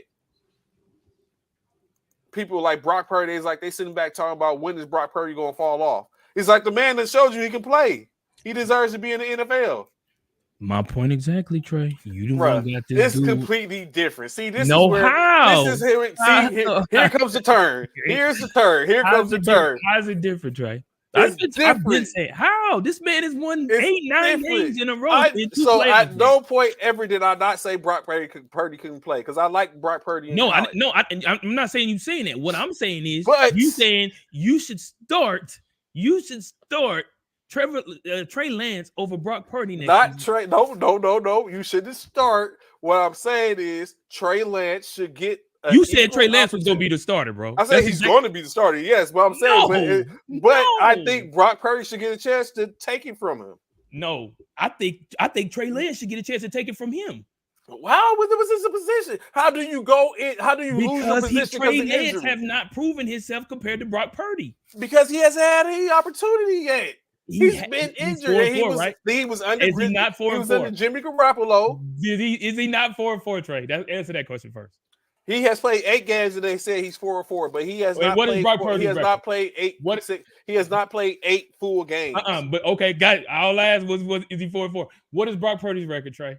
He's 8-0. Oh, so that's just how do you not? You have to try to take it from Brock Purdy, not him take it from a guy who's 500% compared to a guy who's 100% winning percentage. But still, what I'm saying is the perception and the context is this is what San Francisco did to Alex Smith when Colin Kaepernick took over. Mm-hmm. The only difference was Colin Kaepernick was Harbaugh's quarterback. Mm-hmm. Alex Smith was already there.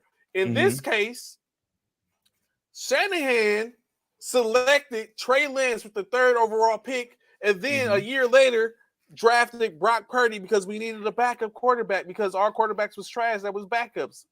The Mullins and them. That was the difference. Trey Lance has to be. I get it. He barely played. CC. I get it. CC. Will you tell this man? So what we're saying is. So what you're saying, CC, is Trey Lance should have had he should be penalized for that because he didn't play. He only played 1 year in college. No. Out of 3. No, he ain't saying that because that's not his fault. But they thought they seen something in that. Shanahan wanted a specific type of quarterback. They passed on Justin Fields for whatever reason. Mm-hmm. They passed on Justin Fields and went with Trey Lance. Maybe because Trey Lance is a bigger body and wants to be able to withstand.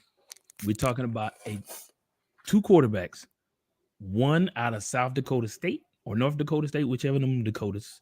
You know which one your quarterback was. The same one Carson Wentz, and look at what he's doing. Same one. That compared to an Iowa State quarterback, Big 12, in one of the major conferences. Come on, man. It's the proof. One quarterback has gone 4-4. He's 500. Then you have another quarterback on the other hand who's 100% has not lost a game. And it ain't like he's just won 2 games, 3 games, 4 games, 5 games, not even just 6 games, not even 7. He's 8-0, bro. In the mind you, let me put this out here too. In the conference championship, I mean. That part too. Now it's going to come to an end. It comes to an end this weekend. He's going to get his first L. But I mean, let me remind y'all something. He's going to avenge his loss. No, he's not. No. Let me say this. Do y'all realize that the 4 teams are left? Out of the 4 teams, there are 3 Big 12 quarterbacks that are in 3 Big 12 quarterbacks that are in the Final Four. 3. So what we're not going to do. Brock Purdy. Don't do that, Bishop. Jalen Hurts. Don't do. Jalen Hurts he got like 6 conferences. I don't care. He's Jalen Hurts, Brock Purdy, Patrick Mahomes. All of them Big 12. 3 out of the 4 finals. Out of the Final 4. 3. How many Pac-12s? I mean Pac-12s. I'm waiting. Oh, okay, none. Because we know old Burrow. Which I want to say this too. Old Burrow's out of the SEC and LSU. Technically, if you want to be correct, 2 of the 4 are transfers. So one it don't matter. In the SEC, last school they played for. One was in last the school Big they 10. played for. Last school they played for. I knew you was gonna try that. Last school they played for. Last school they played for. They got drafted from what school? What school did they get drafted from? Thank you. They didn't get drafted from. He didn't get drafted from Alabama. Why was Jalen Hurts the only person under Lincoln Riley that didn't win a Heisman? I don't know, because we at the time. As a matter of fact, I think about all his quarterbacks were Heisman hopefuls. Yeah, including Spencer Rattler. But look what he did. Spencer Rattler. Look at what he did. I mean, it is what it is. It is, it is. But now, one thing I will give y'all is I see that the Big 12, Oklahoma has 9 players in the conference championships this year, this coming week. Yes, sir. Yes, we do. That part too. Lance is a sad case. Purdy just Tom Brady. Thank you, CC. He don't want to. I said the exact same thing, bro. I said the exact same thing. But I want to talk about this disrespect that they've actually done to Patrick the Great out there in Burrowhead. They're naming the Kansas City Chiefs Stadium instead of Arrowhead. They're calling it Burrowhead. They have, because of the fact, for those that don't know, he is undefeated.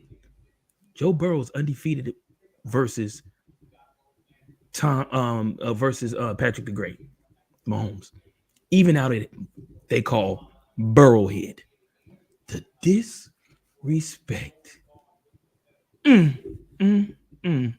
That's like you saying, Kevin Hart. Somebody look at this. Look at this. Give me the trash. Give me the trash. You've renamed the Kansas City Chiefs Stadium to your opponent's quarterback? Burrowhead? Wow. If that is not the ultimate disrespect right there.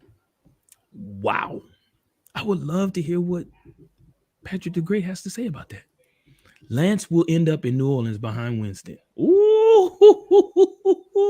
Don, don't tell Trey that, because this dude, he swear up and down. This dude finna be the starter for them 49ers.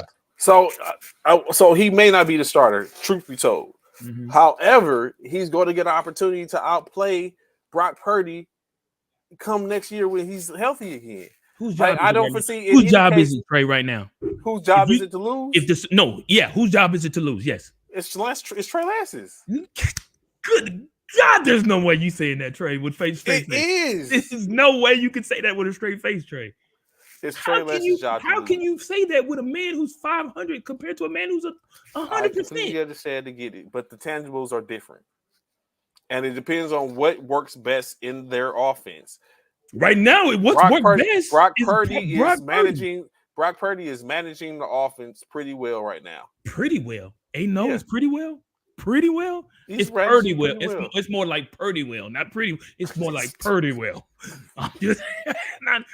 Let's keep it 100. What you say, Don? He ain't gonna win the Super Bowl. So first of all, stop all that. Let's go ahead. We're gonna negate that, Don.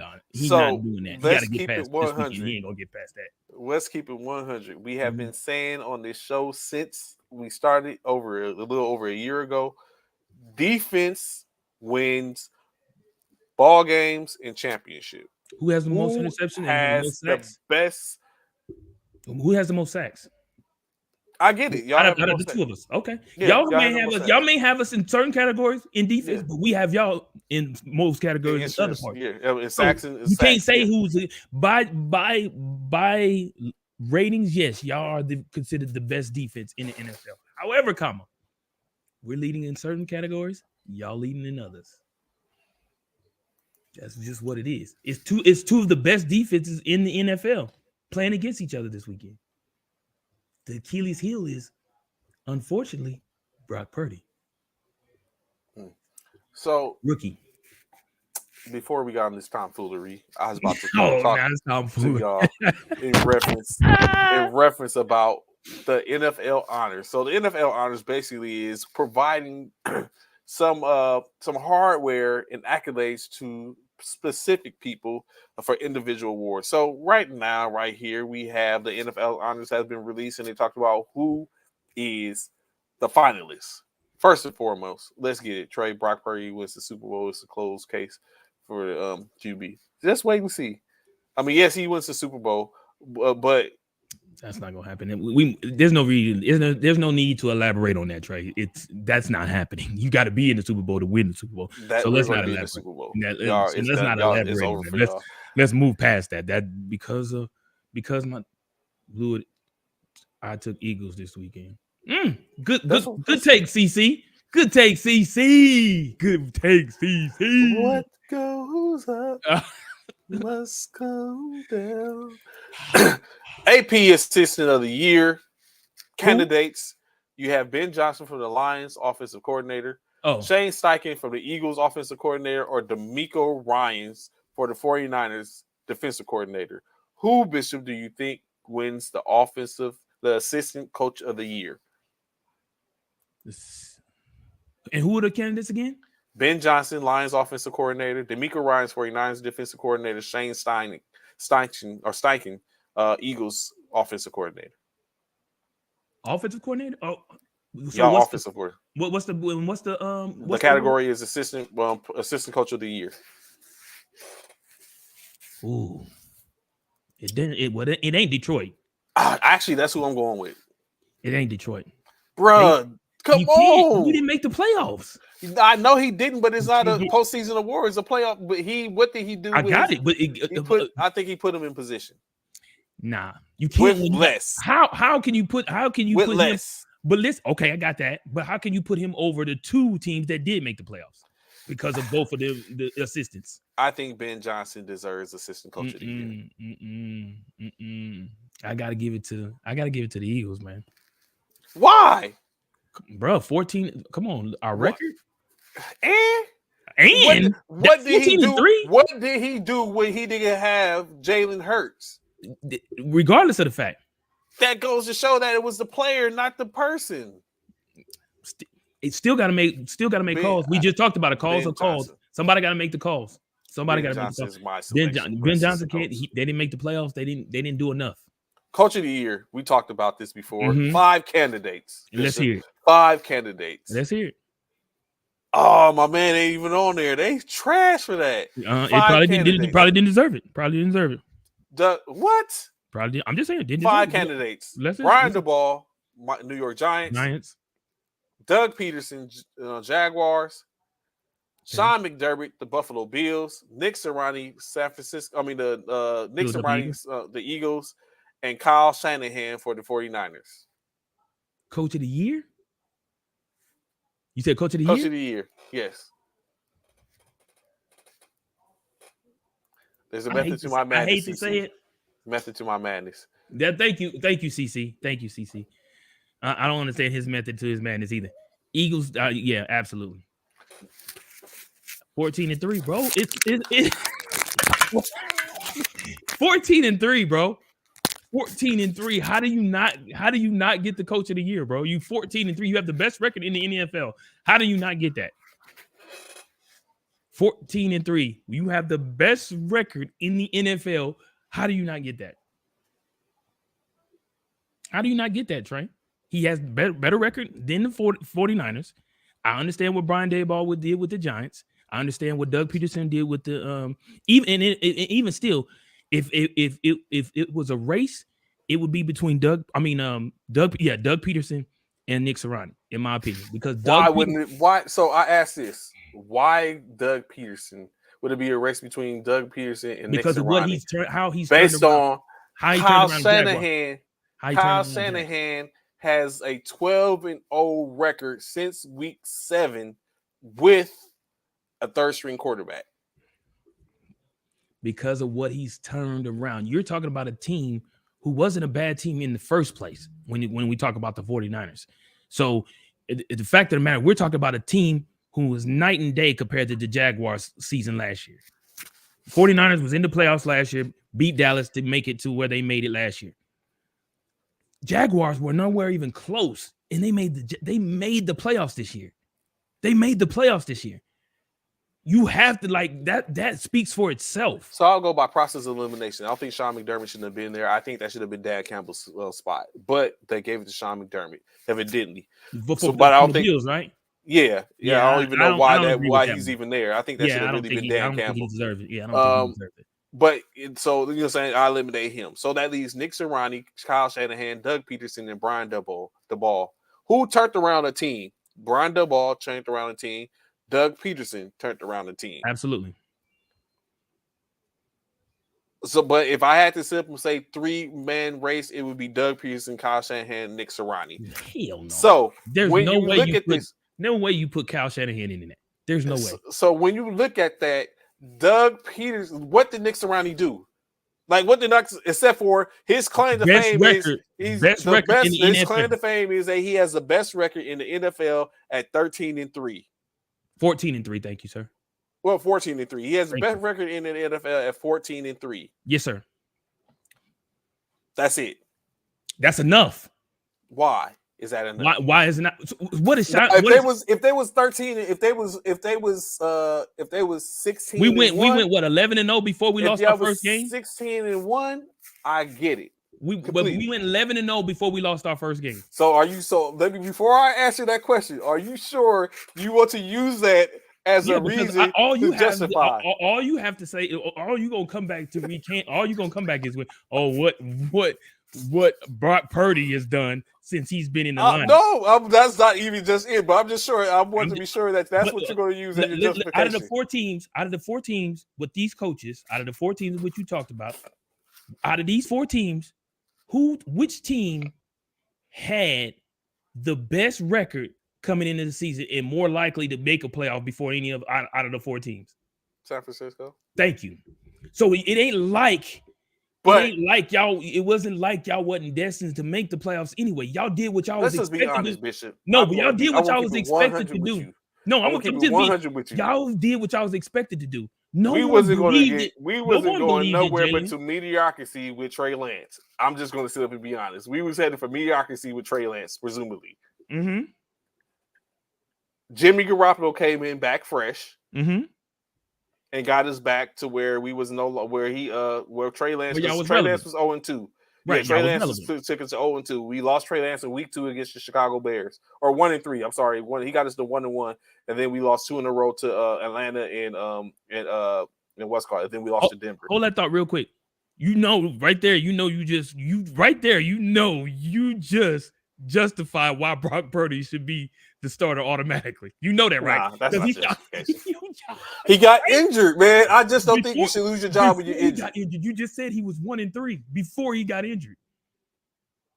Trey, come on, man. You just said that. This dude just was 1-3. He was 1-1, then he went 1-3, lost 2, and then got injured. Bruh, come on. You just made a case for Brock Purdy, who's undefeated.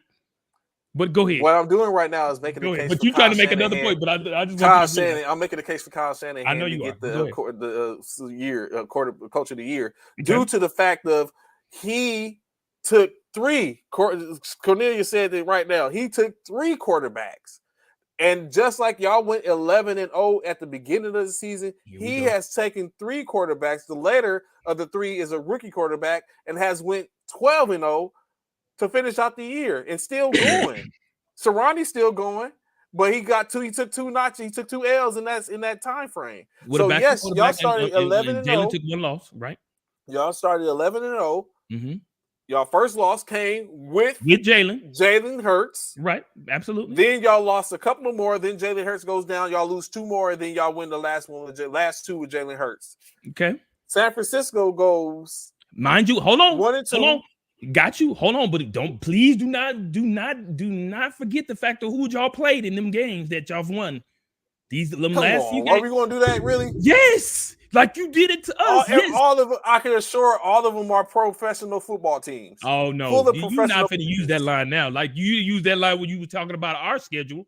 That was not what you was using when you talked about our schedule. San Francisco went 1-3 or 1-2 or wherever they went. It wasn't a pretty sight. We went Lance broke his leg. Trey Lance, yes. Under Trey Lance. They wasn't doing the best under Trey Lance. They had a game, but he lost a game and lost a couple. Jimmy G comes in and lose a couple. Brings him back to life. Jimmy G goes 5-0. So at that point, we're 5-0. He breaks his leg. Mm-hmm. Jimmy G comes Brock back Purdy comes in and win 8 additional games. So they have gone 13-0. I mean 12-0. They have gone 12-0 in 12 games, including 2 playoff games. Kyle Shanahan is the coach of the year. No, because again, regardless of what y'all working with, y'all still was destined to make the playoffs with the people, the personnel which you had, regardless of the fact. Y'all did. Then let's keep in mind, then y'all added, mind you, this is why y'all not. We added 1 player, bro. Don't even do that. Y'all added a whole defense. We didn't add a whole defense. We added Y'all a few added Darius Slay. Okay, You got added it. Bradbury. I You got added. You added. Who else? Y'all added. Didn't y'all just add a linebacker? Like y'all added a whole defense throughout the course of a year. So this is my point. With that being said, who did the Jaguars add? And don't worry, I Nobody. wait. Exactly. So how in the world can Shanahan outdo Doug Peterson? He didn't add nobody besides himself and still made the playoffs. My point exactly. There's no way you can. Y'all was destined to make the he should playoffs. be They had second. already had y'all pre-made the playoffs before the season started. So Ronnie probably should get the fourth in voting. Honestly, I'm just gonna say it. No, but I know he's not because of the record. No, so he should get third or second. No. But Shanahan's going to be the coach of the year. No, he's not. So if that's the case, you say you think that, then who? Ooh, my bad. So if you think that, then the comeback player of the year. No, who is getting the rookie of the year? Offensive rookie of the year. Mm-hmm. Offensive rookie of the year.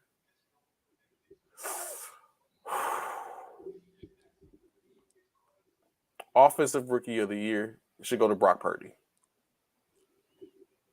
Wow. I think Garrett. I think honestly, who it should be is it should have been Breece Hall, but he got injured.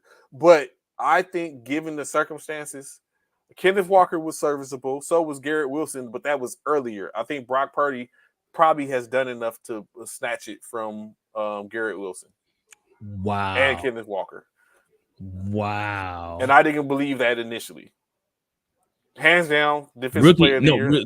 That was rookie of the year. That wasn't offense. That was rookie of the year out of those guys right there. That was the actual rookie of the year. Rookie. So I think hands down, Sauce Gardner. I think we all agree Sauce Gardner should be the defensive rookie of the year. Cornerback from the Jets. He's up against Aiden Hutchinson and Tariq Woolen. But I think that's Sauce Gardner's comeback player of the year. Christian McCaffrey of the 49ers. Saquon Barkley of the Giants, or Geno Smith of the Seattle Seahawks. Those are the three? Yeah, those are the comeback players of the year. That's hard. Yeah. All went to the playoffs. Yeah. Yeah, you got to get that to CMC. That is, no. Who else? You can't give it. That's Geno's. Come on, man. No, what? No. He lost his job at one point. Seattle he lost his job at one point. Seattle was not expected to do any of the things. Geno was not expected to. But he lost his job at one point, Trey. Geno's. I think it's Geno's. He lost the job. You can't. Why would you give it to Christian? Because he changed the whole. He's a bad man. Like he changed the whole San Francisco dynamics. He did, but I don't think he's comeback player of the year. I think it's Geno's. I don't know how else it could be. It definitely. Geno and Saquon both. Geno lost his job and Saquon kept getting injured. Purdy, come on, Anthony, stop playing. That he got 8 games. Under his belt, 8, I think 8 games, 9 games, something like that. You got to get. I'm not gonna lie. He got enough games to where offensive player of the year: Tyreek Hill, Dolphins, Jalen Hurts, quarterback, Justin Jefferson, the wide receiver, Patrick Mahomes, quarterback, offensive player of the year. That's too easy. This guy right here. This one is easy. This one's hard. Jalen Hurts. No, it's not hard. It's Jalen Hurts. What's good, LB? Come on, bro. Jalen Hurts. Let's really break this down. Is Jalen Hurts the offensive player of the year? I'm gonna just say one thing. I'm gonna say, well, out of the 3 people, I'm gonna say one thing: 13-1. I get it, but that's enough said. That's enough said. Justin Jefferson has got games where he didn't even show up at all, and Tyreek Hill didn't even make the playoffs. Jalen Hurts has 6 interceptions. I don't know who it is, but I don't know if Jalen Hurts is the offensive player of the year. 6 interceptions and over 10 touchdowns. Rushing touchdowns at that. Come on, bro. That's a no-brainer. I think Justin Jefferson gets player of the year, offensive player of the year. I don't know how. There was 2 games he did not show up. 2 games. Where he was shut down. So if Jalen Hurts gets Offensive Player of the Year, who's getting Most Valuable Player of the Year? You have Josh Jalen Hurts Allen, Joe Burrow, Jalen Hurts, Justin Jefferson, or Patrick Mahomes. Jalen Hurts again. I think it's a 2-man. Oh, correction. I think it's a 3-man race. 13 and the to 1. Most Valuable Player of the Year, which is Joe Burrow, Justin Jefferson, and Patrick Mahomes. You out your my rap again. Oh, correct. I'm sorry. I stand corrected. Jalen Hurts is in there. So I think between Joe Burrow, Jalen Hurts, Justin Jefferson, and Patrick Mahomes is a 4-man for the Most Valuable Player. However, I don't think Justin Jefferson will garner enough to get Most Valuable Player. Hence the reason why I say he's going to be the Offensive Player of the Year. However, with Joe Burrow, Jalen Hurts, and Patrick Mahomes, Patrick had the diminished offense in which we thought. And No, we're not we. No, don't you put we in this. Don't you do it. We are not French. You. I did not. I told you what Patrick was gonna do. Technically, if you look at we in French, it looks like it's spelled like you. So okay.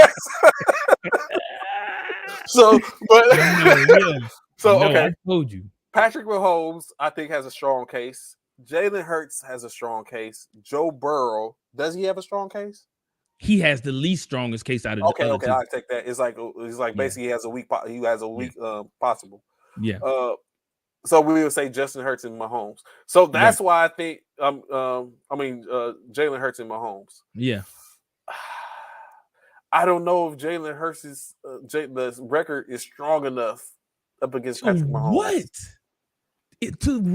It'll be egregious, but I don't know if Jalen Hurts walk away with anything. He's over 4,000 yards. He's rushed for over 10 touchdowns. He has over 20. He's rushed for over 10 touchdowns. He's thrown for over 20 touchdowns, and he's only had 6 interceptions. Come on, bro. I think the only guarantees here is the defensive players, the rookie defensive player of the year and the NFL defensive player of the year, which, of course, you selections like Nick Bosa, 49ers, Chris Jones, the Chiefs, Michael Parsons, the Cowboys. I think that's Nick Bosa's award. Yeah. So Sauce Gardner, Nick Bosa for defensive and offensive rookie and defensive player of the year. Everything else is a toss-up.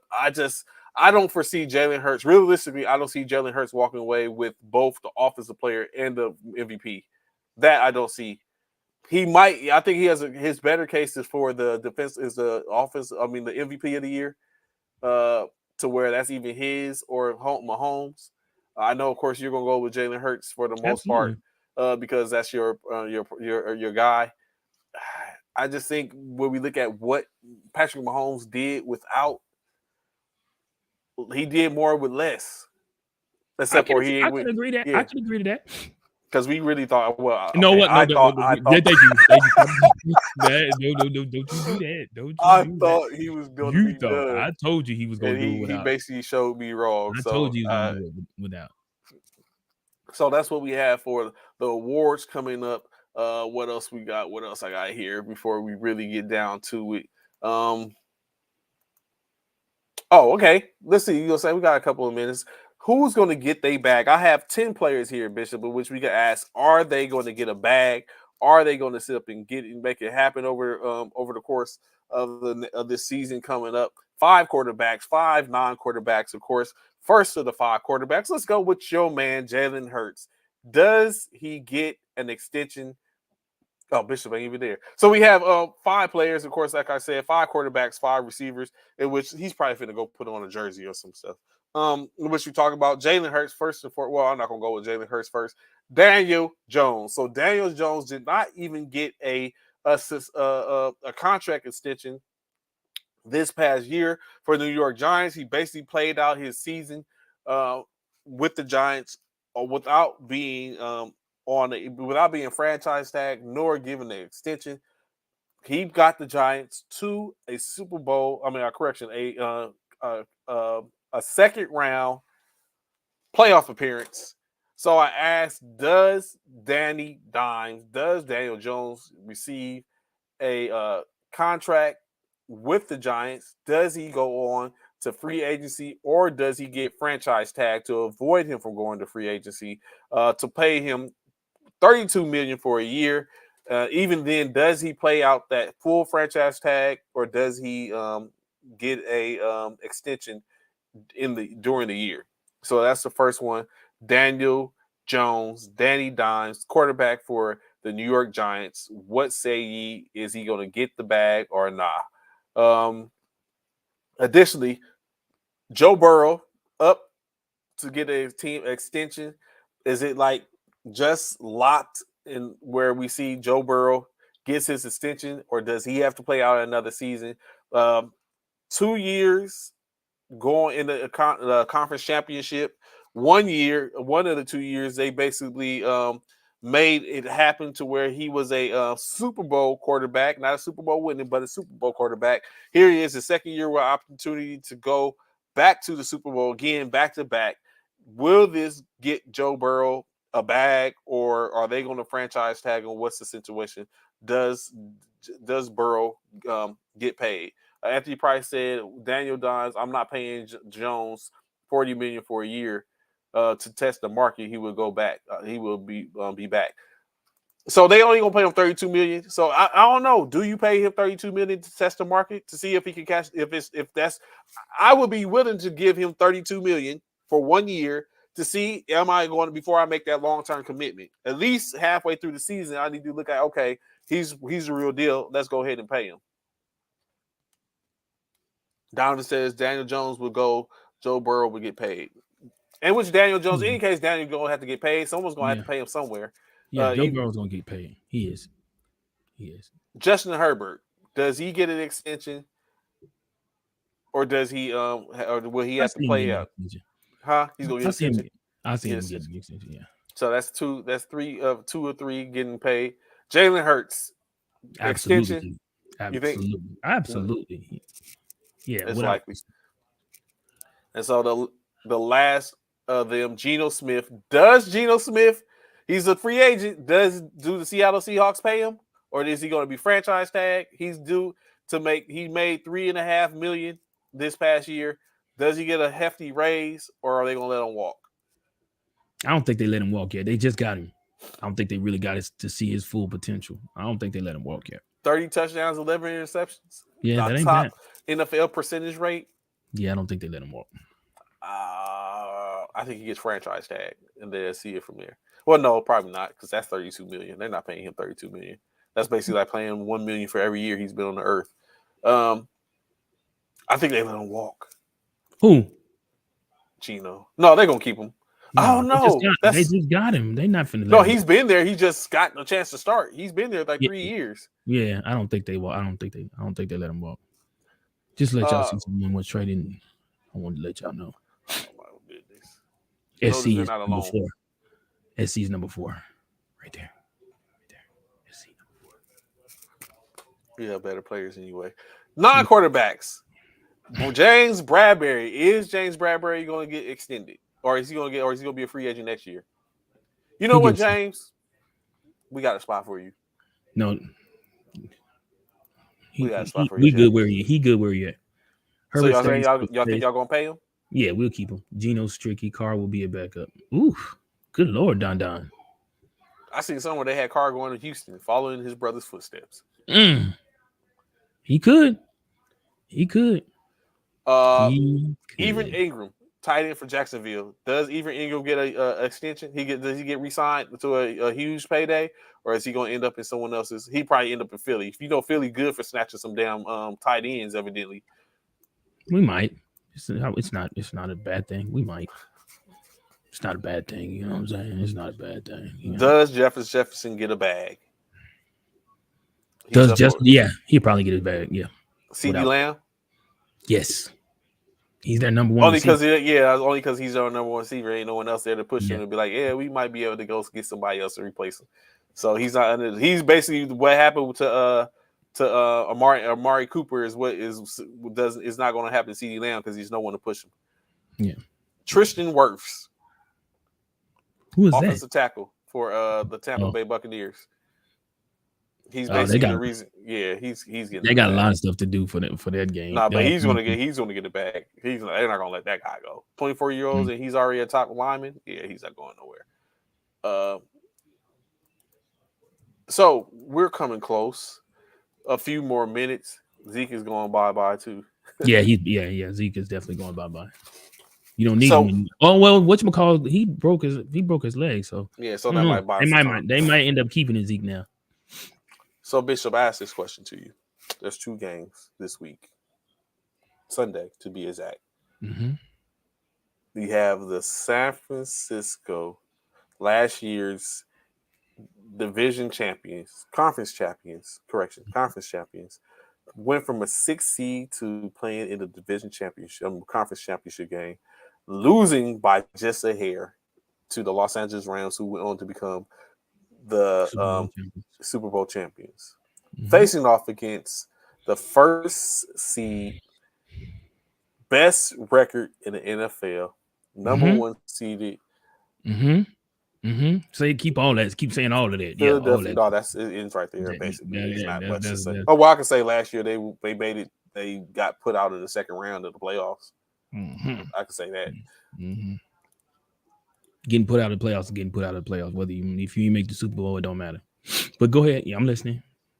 You have them and the 49ers that face off this week again on Sunday. First game in the shoot.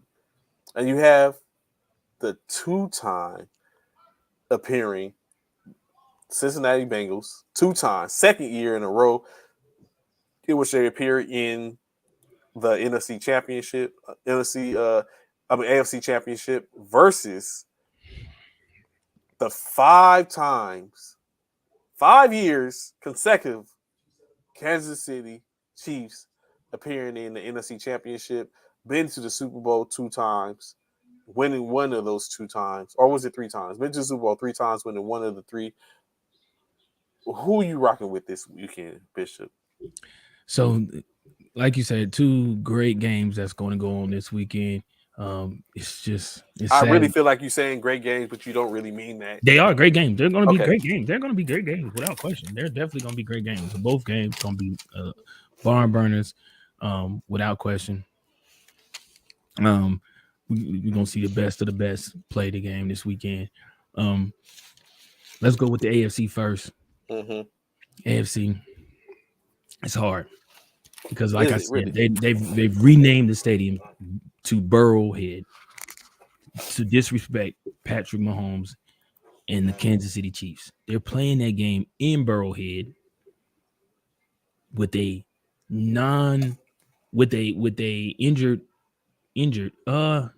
hurt Patrick Mahomes, because he's not injured, because he is gonna play.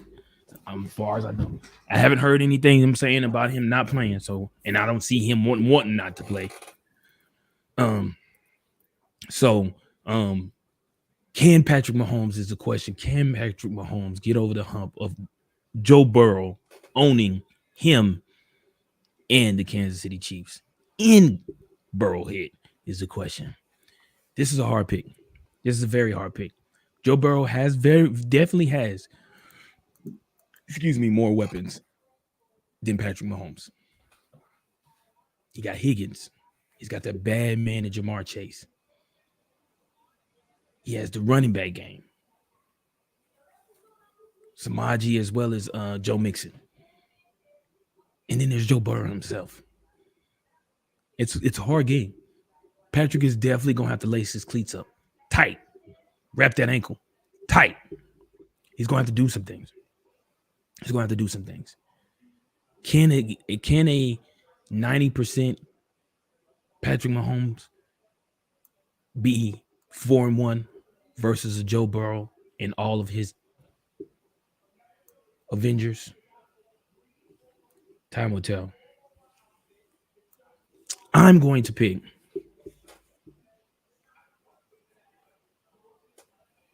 Patrick the Great. I'm taking Kansas City. I'm going with Kansas City to go ahead and get the upset. Because it's upset. Even though they're playing in Kansas City, it's an upset if Kansas City wins this game. Because everybody believes Kansas City is going to fall once again to Burrow at Burrowhead. Because Patrick Mahomes is not healthy, not 100% healthy. But I feel like Patrick Mahomes and Travis Kelce are going to find ways to make it happen. You say that name, and it's like saying Mufasa. Yeah. So I have Kansas City Chiefs. So what's interesting, Bishop, is that I was dead set on rocking with the Cincinnati Bengals right off the rip. I was thinking, you know what I'm saying, I already had my people selected. Patrick Mahomes was a full participation yesterday in He practice. was. Jerick McKinnon, full participation in practice for him. Nicole Harmon was limited, but I mean, Nicole Harmon is more a utility player, so he's not one of those people we go to.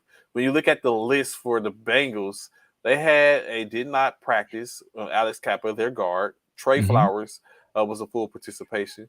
DJ Reader was a full participation. Hayden Hurst was a limited participation. Jonas Williams did not participate. And when I look at those two teams, and just even with the injuries, I'm thinking about that high ankle sprain could potentially rear its head again. In which now you have Chad Henne trying to get the Kansas City Chiefs into a playoff. I'm also a person, sometimes I'm a gambling man. So currently it's myself and Bishop that are tied in our poll. So if I was to select this Kansas City, that we even make or break, it wouldn't make or break either one of us because that would just keep us the same one. But who wants to be tied? Who wants to go for a tie? Like, if I have the opportunity, I'm going for 2 with the seconds because I want to put that pressure on you. I want to, break you in a sense. So with that being said, I, on the opposite side of the spectrum, is going with Joe Bro for the win. I think Kansas City, but the Cincinnati Bengals has what it takes to take out the Kansas City Chiefs. I don't think they have enough to stop the tandem of T. Higgins and Chase. So they do have Kelsey, but Kelsey plays on the offensive side of the ball, and he could be stopped. Can he? He can. Yes. Can he really be stopped? I think Cincinnati wins, and I think it's by 17 or more. Woo! A blowout. 17 or more. I'm going with Cincinnati Bengals. In our other game, Bishop. Go ahead. What say ye? Yeah, go ahead. Go ahead, sir. Go ahead. You got first. Go ahead. So in this game, of course, there's some key. When I say key, I mean key individuals. Matter of fact, speaking of key, I'm very sure Key is out there. I already know who she's going for. So this is one for you as well, Key. Tanya, you know what I'm saying? Rankins, you two. You was in here earlier, Alvin. This is for you. It's all for you. Hey, it's all for you. So what we have here is a failure. A failure. What we have here is a failure to recognize in this situation. The failure to recognize is believing that the San Francisco 49ers have been living on a whim and not recognizing that, no, this is who they are. You see the stats up in front of you, very identical. Well, not fully identical because there's a huge disparity between down the line. But what we have is a failure to recognize and communicate that this isn't just a whim. This is who this team is.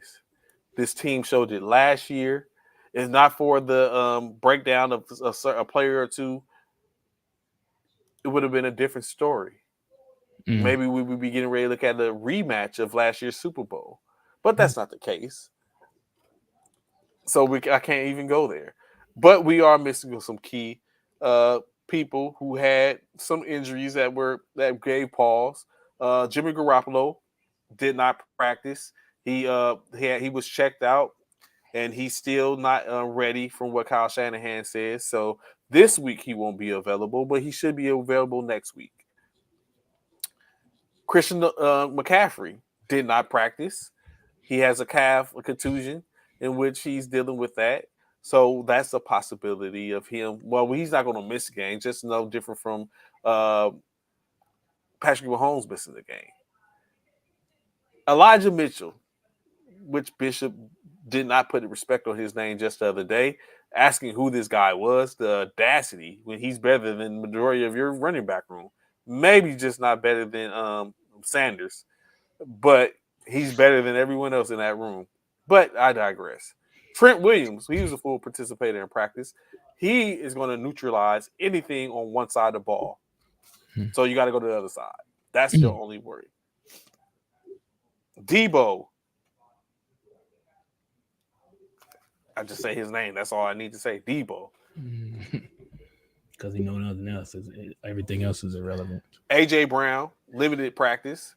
Robert Quinn, limited practice. Darius Slay, limited practice. Jason Kelsey, limited practice. Lane Johnson, limited practice. Fletcher Cox, limited practice. All across the board for both teams, Josh Sweat, limited practice. Was a lot of limited practices or did not practices. In any case, I don't think it makes a difference.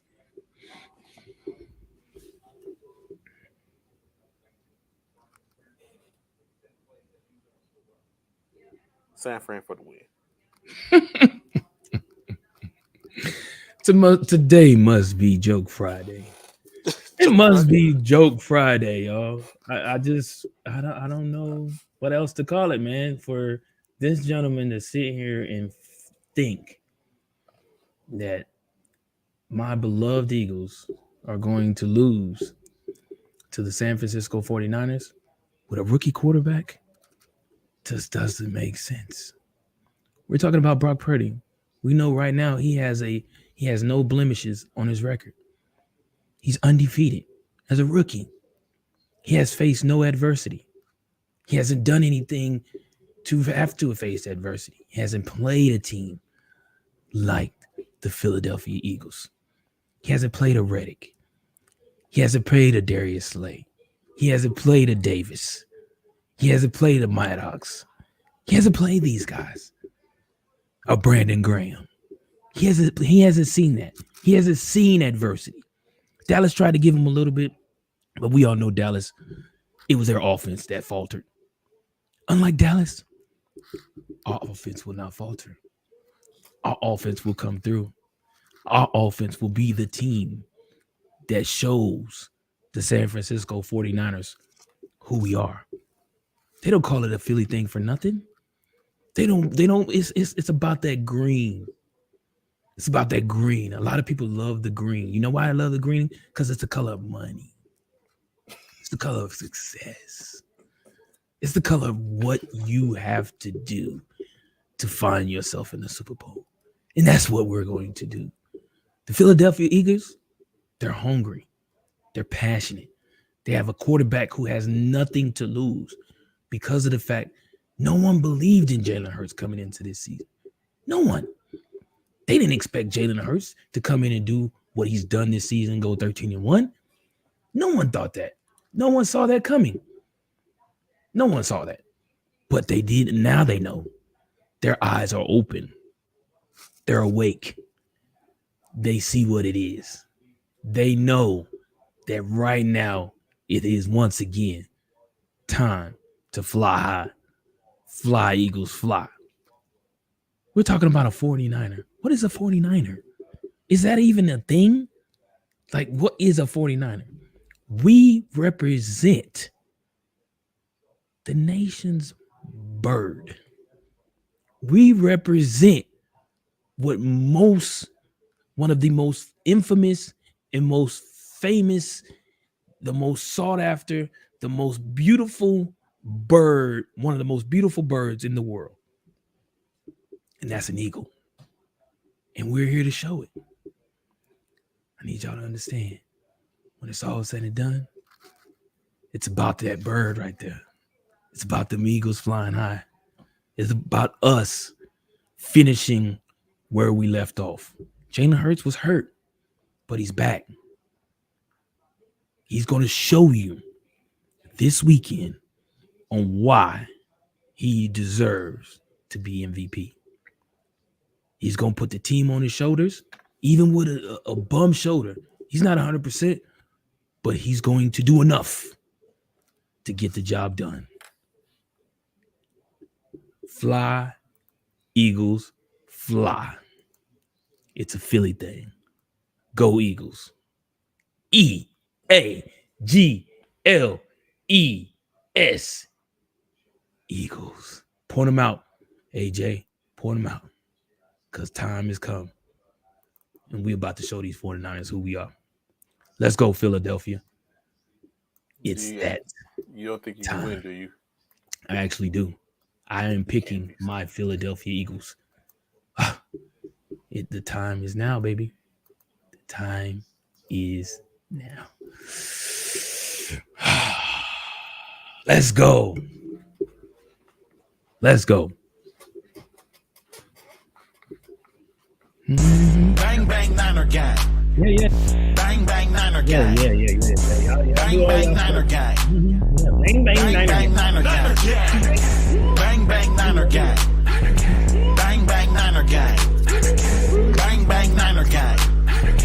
Bang bang Niner gang. Bang bang Niner gang. Bang bang Niner gang. Bang bang Niner gang. Bang bang Niner gang. You're gonna be sick of us. Y'all gonna be sick of us. Bang bang Niner gang, huh? Bang bang Niner gang, huh? Yes, y'all gonna be sick of us. I am done being persecuted for my strength. You people should be thanking Christ that I am who and what I am because you need me. You need me to save you. You do. I am the only one who possibly can. No, I just thought I would say that is like the weakest of hype videos I have ever seen from a conference championship team. It ain't about a video. We don't need to have we don't need a music video.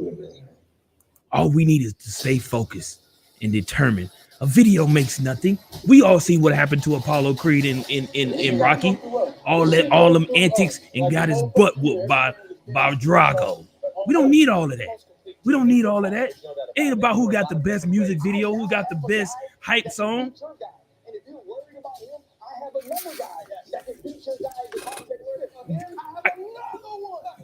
I need you to hear what Ryan Clark was saying right there. If y'all didn't hear what Ryan Clark just said, I need y'all to understand what Ryan Clark was just explaining. The most complete team in football. There's no doubt about it. They can do it a lot of different ways. I now have a guy that can beat your guy. Say, If you're worried about him, I have another guy that can beat your guy. I have another one. this is what he said. He said, if you think you can stop AJ Brown, okay, we got Devontae Smith. You think you can stop Devontae Smith? We got Dallas Goedert. You think you can stop him too? We got Miles Sanders. You think you can stop him? We got Kenneth Gainwell. Then last but not least, if you think you can stop Kenneth Gainwell, we have Jalen Hurts. It's over, baby. It's over. Y'all made a good run, bro. Y'all had a good run. It's over. Y'all made a good run.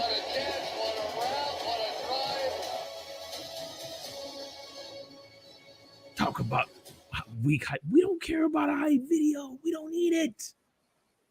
We don't need it. Because the bird's about to fly high. We don't need it.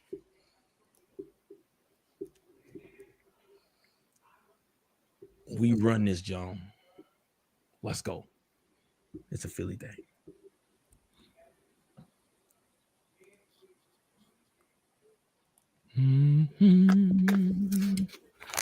That's our show for today. And be sure to tune in Monday as we watch Bishop lick the wounds of their wings as they are clipped, then fall down back to the earth. But don't worry. 49ers keep shovels. We'll be able to scoop you right on up and deposit you properly where you need to dispose of as we go on to play in this year's Super Bowl in Arizona, the 9th of February. Don't worry. We'll make sure we leave y'all some tickets at the front office. as y'all leave the stadium, heading back to San Francisco, because it's closer for y'all to, being at the Super Bowls in Arizona. We'll make sure we have some tickets waiting close by so y'all can come see true champions play in this year's Super Bowl. Enjoy your Friday, everyone. Look forward Y'all to be seeing you safe. Monday. Y'all be safe. If y'all don't see him, y'all know what happened. Syro Phi Military Fraternity Incorporated.